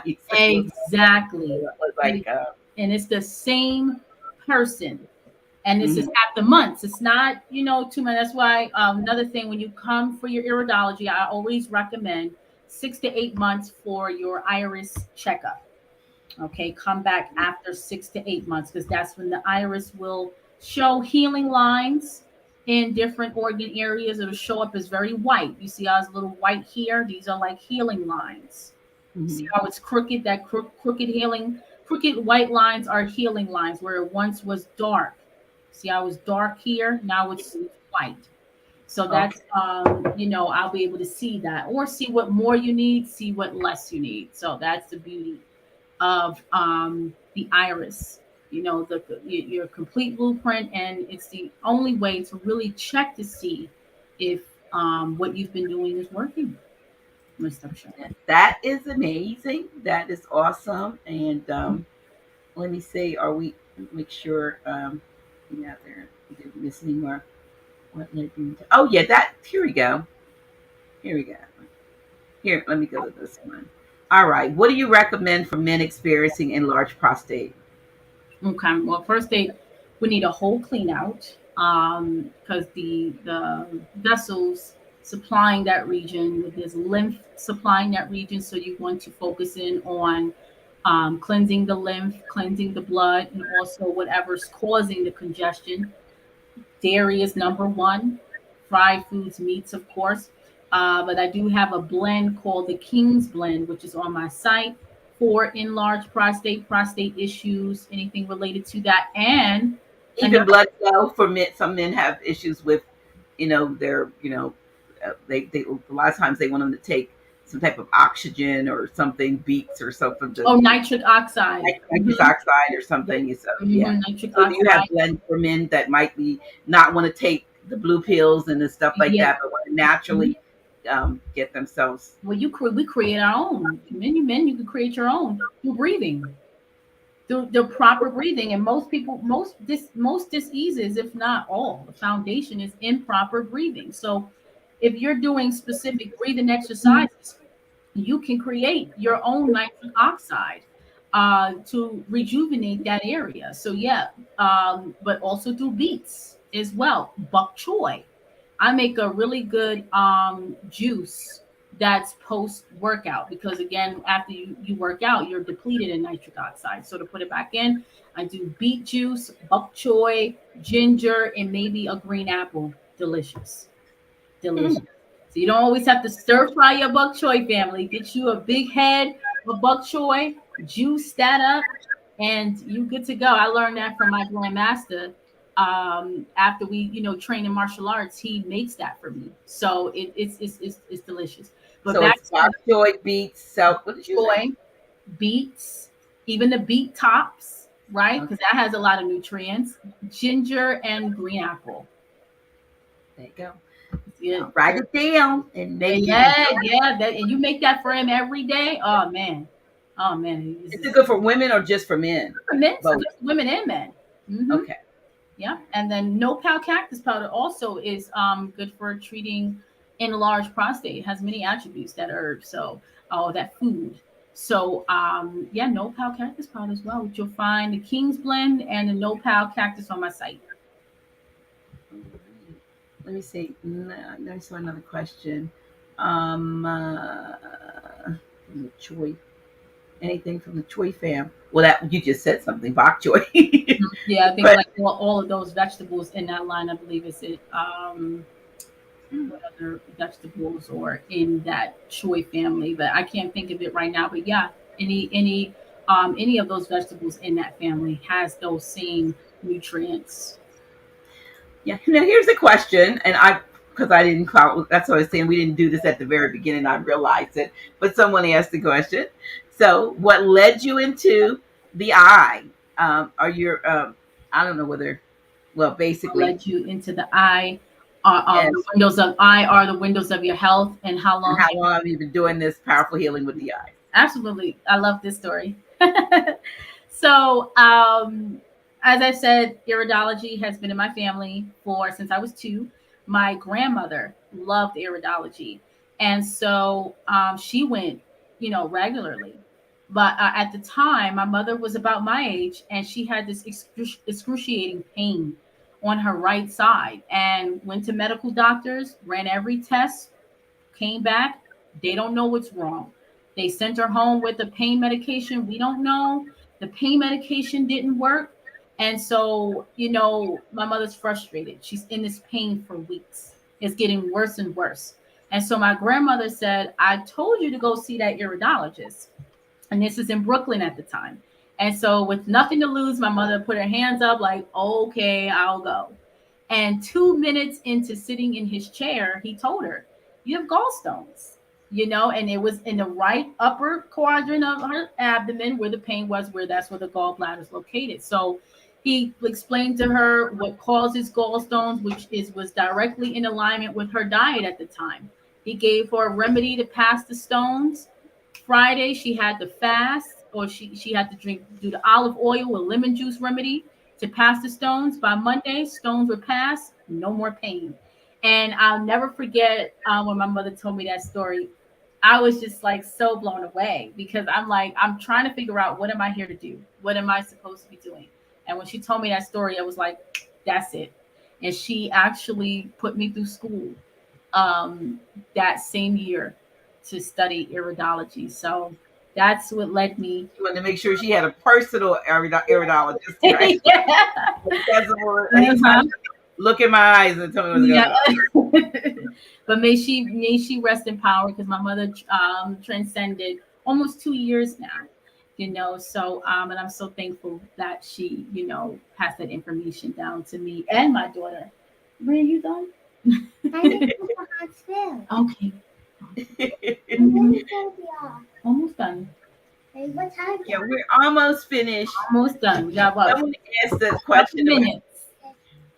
why do styes develop in the eyes Um, or as on the far eye? as yeah, as far as like this it could be bacteria because it ends up like right on the eyelid. Itch. And Yeah. so a lot of times, if you're around a lot of dust, you're around a lot of that all of that can get into the eye, and the eye is constantly trying to keep that out. So little bumps will appear on the eyelid, even in the form of a sty. What you'll do is you'll apply like a topical of the my eagle eye drops, which brings the sty down. Okay, certain like the herbs, as I've stated, eyebright, raspberry, leaf, ginkgo, um, donkai. You place those different herbs in in my solution on like a towel, and you just soak it in the towel and then just keep it on the eye itself. But that could be related to some kind of foreign material like dust and things getting into the eye, and the eye is constantly trying to keep it out. Mhm. Okay. So let me see if there's any more. I want to make sure I didn't miss anybody's questions. Yeah, I see my friend Sister Deborah. For those of you Smith, who's going to be doing talking about weight management and giving qigong demonstrations during the wellness portion, and I'm so proud of her because she's been able to drop like probably a whole person, whole body almost in weight. So she's smaller than me now, but learning from people who literally done it, as opposed to the ads that pop up on our phones telling us get this, get that. I love the fact that we can talk to people who have that we can touch somebody that can show us results, and it's not just a gimmick to get you to try this, to purchase that. And I think that that's what a lot of folks, including myself, have gotten caught up in, because the ad is so convincing that it'll work. But I think nothing really works until the change has to happen.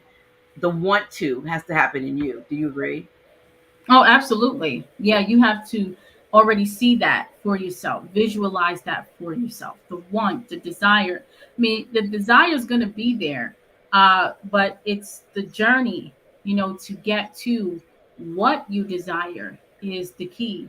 And so to travel that road, a whole reconditioning of the mind must take place. And so that's what, again, we do with the Detox with Iridology level 1 and level 2 programs. You have that one-on-one constantly. I also work with my spiritual counselor, Zen Bebe, on my level 2 program to give you more of a deeper spiritual aspect of what you need to return back to and align with your higher self. So we provide spiritual tools as well. I have another website, bethewaters.com. That's my spiritual metaphysical tools website where the candles are there, meditation kits, all different kind of packages that a person can do to enhance their spirit body. So that's bethewaters.com, where you can look at all of my packages there. Okay. Let's Mhm. see. Wow. Well, this has been Yes. yeah, this has been amazing. And I think, for those of you, make sure that, I think I clicked the like, share, whatever, probably may have put it up, but share this video with your family and your family, kinfolk, friends, because they need this information. There are so Mhm. many that are going through so many things and have, they're at their wits end with regard to their health and well-being. Do you have a blend at all that addresses maybe someone who may be dealing with bees, having taken the various and Oh, sundry things that yeah, may, yeah. without us calling it out, but I know Mhm. Yeah, I I know know. for people who are looking for something that would help to detox them from that. Do you Yeah. have anything that addresses that? Well, I say that, once you have it, excuse me, come on, can go out, please. Once you have it, it would be, not saying it would automatically detox it out, but herbs, and foods like chlorella powder mixed with cilantro is really good. Activated charcoal powder, in like about 2 tablespoons at a, or no, 2 teaspoons at a time. And water is good with like lime.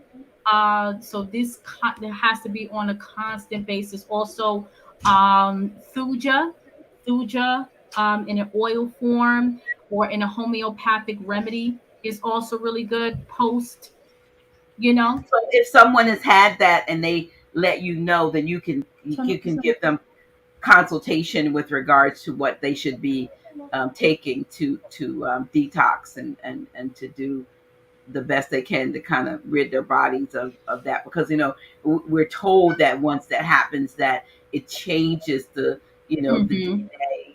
There's Right. various changes that, Yep. but if I believe that some folks got the placebo, and some folks got the real deal.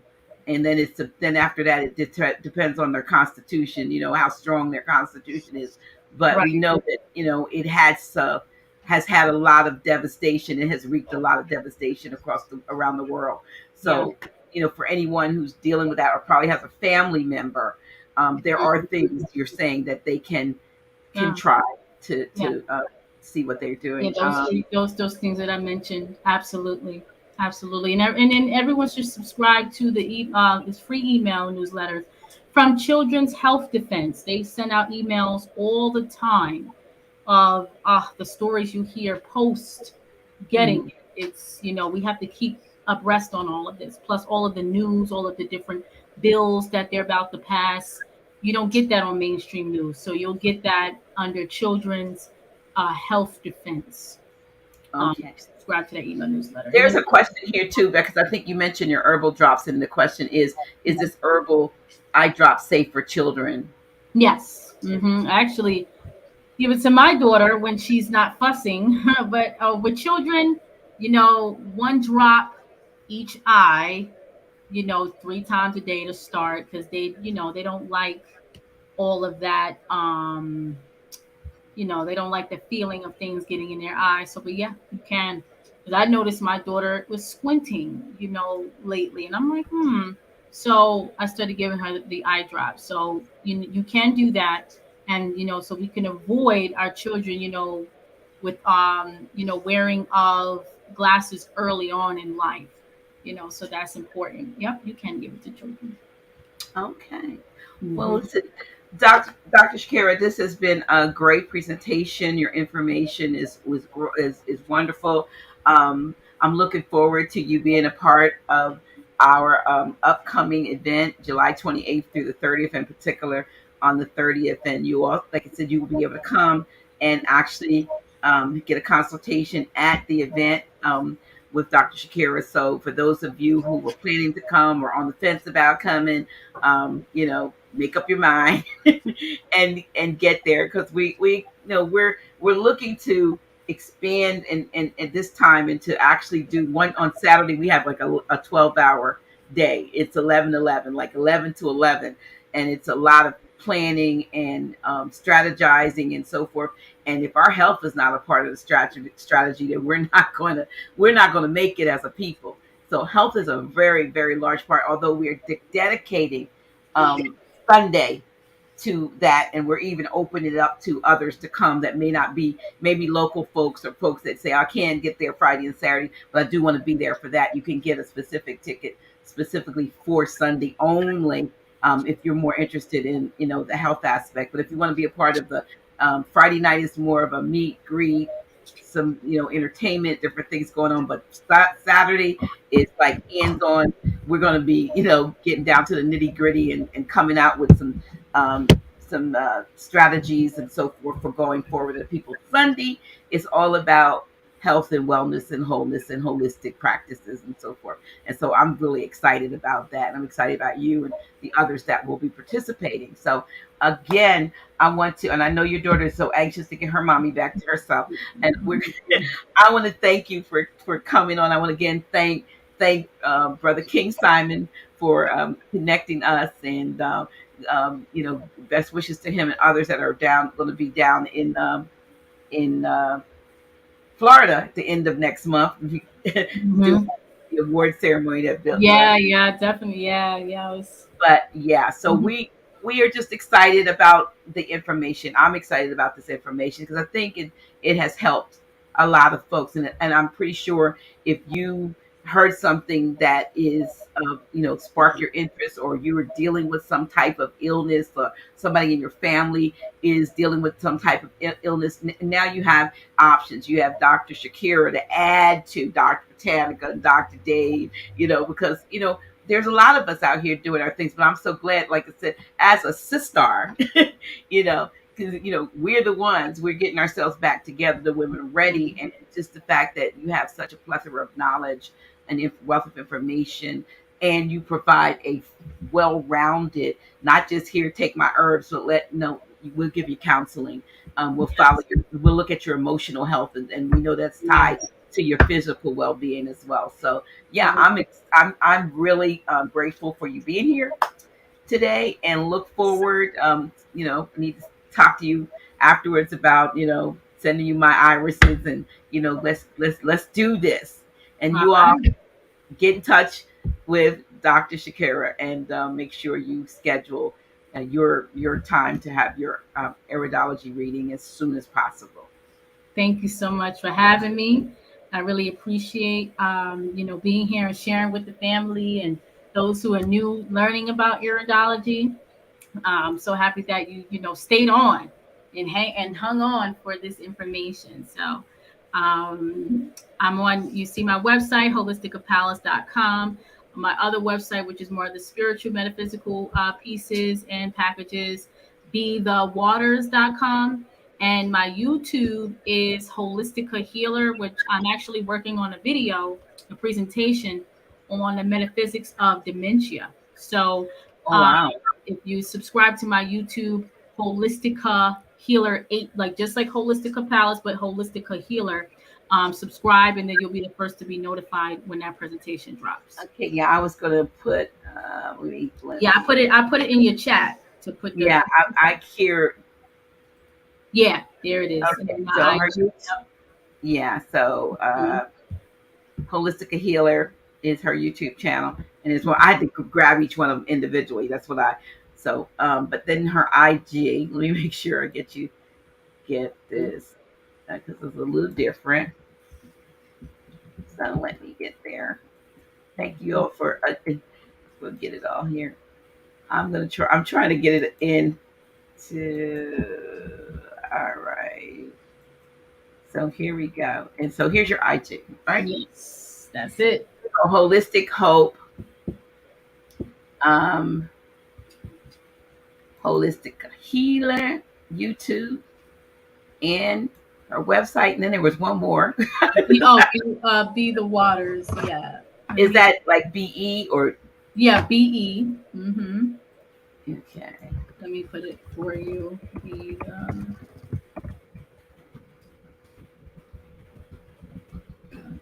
.com. Mm-hmm. Oh, I have exceeded my number of. Let me see. I gotta get rid of something. Mm-hmm.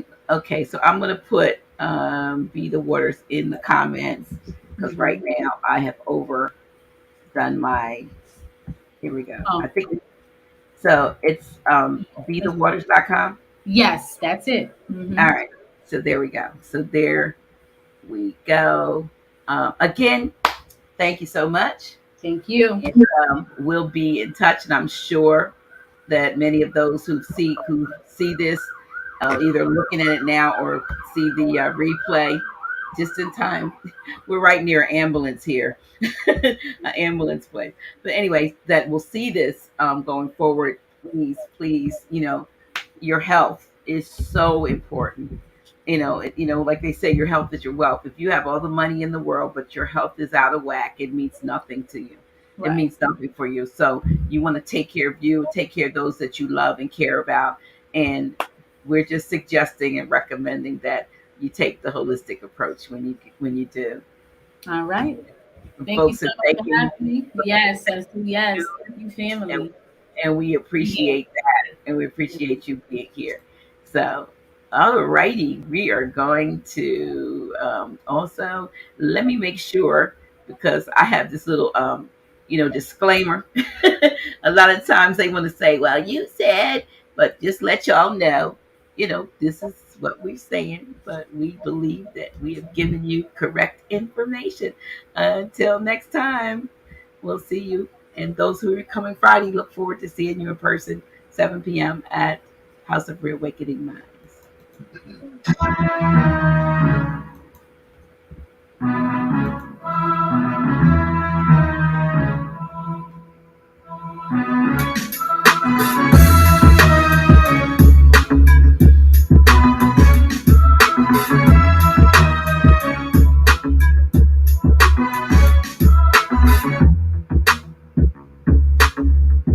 Dr. G.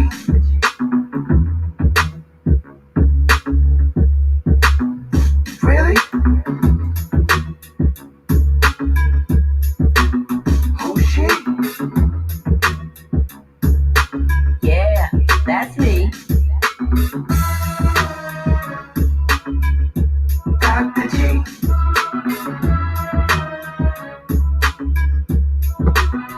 Really?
Dr. G.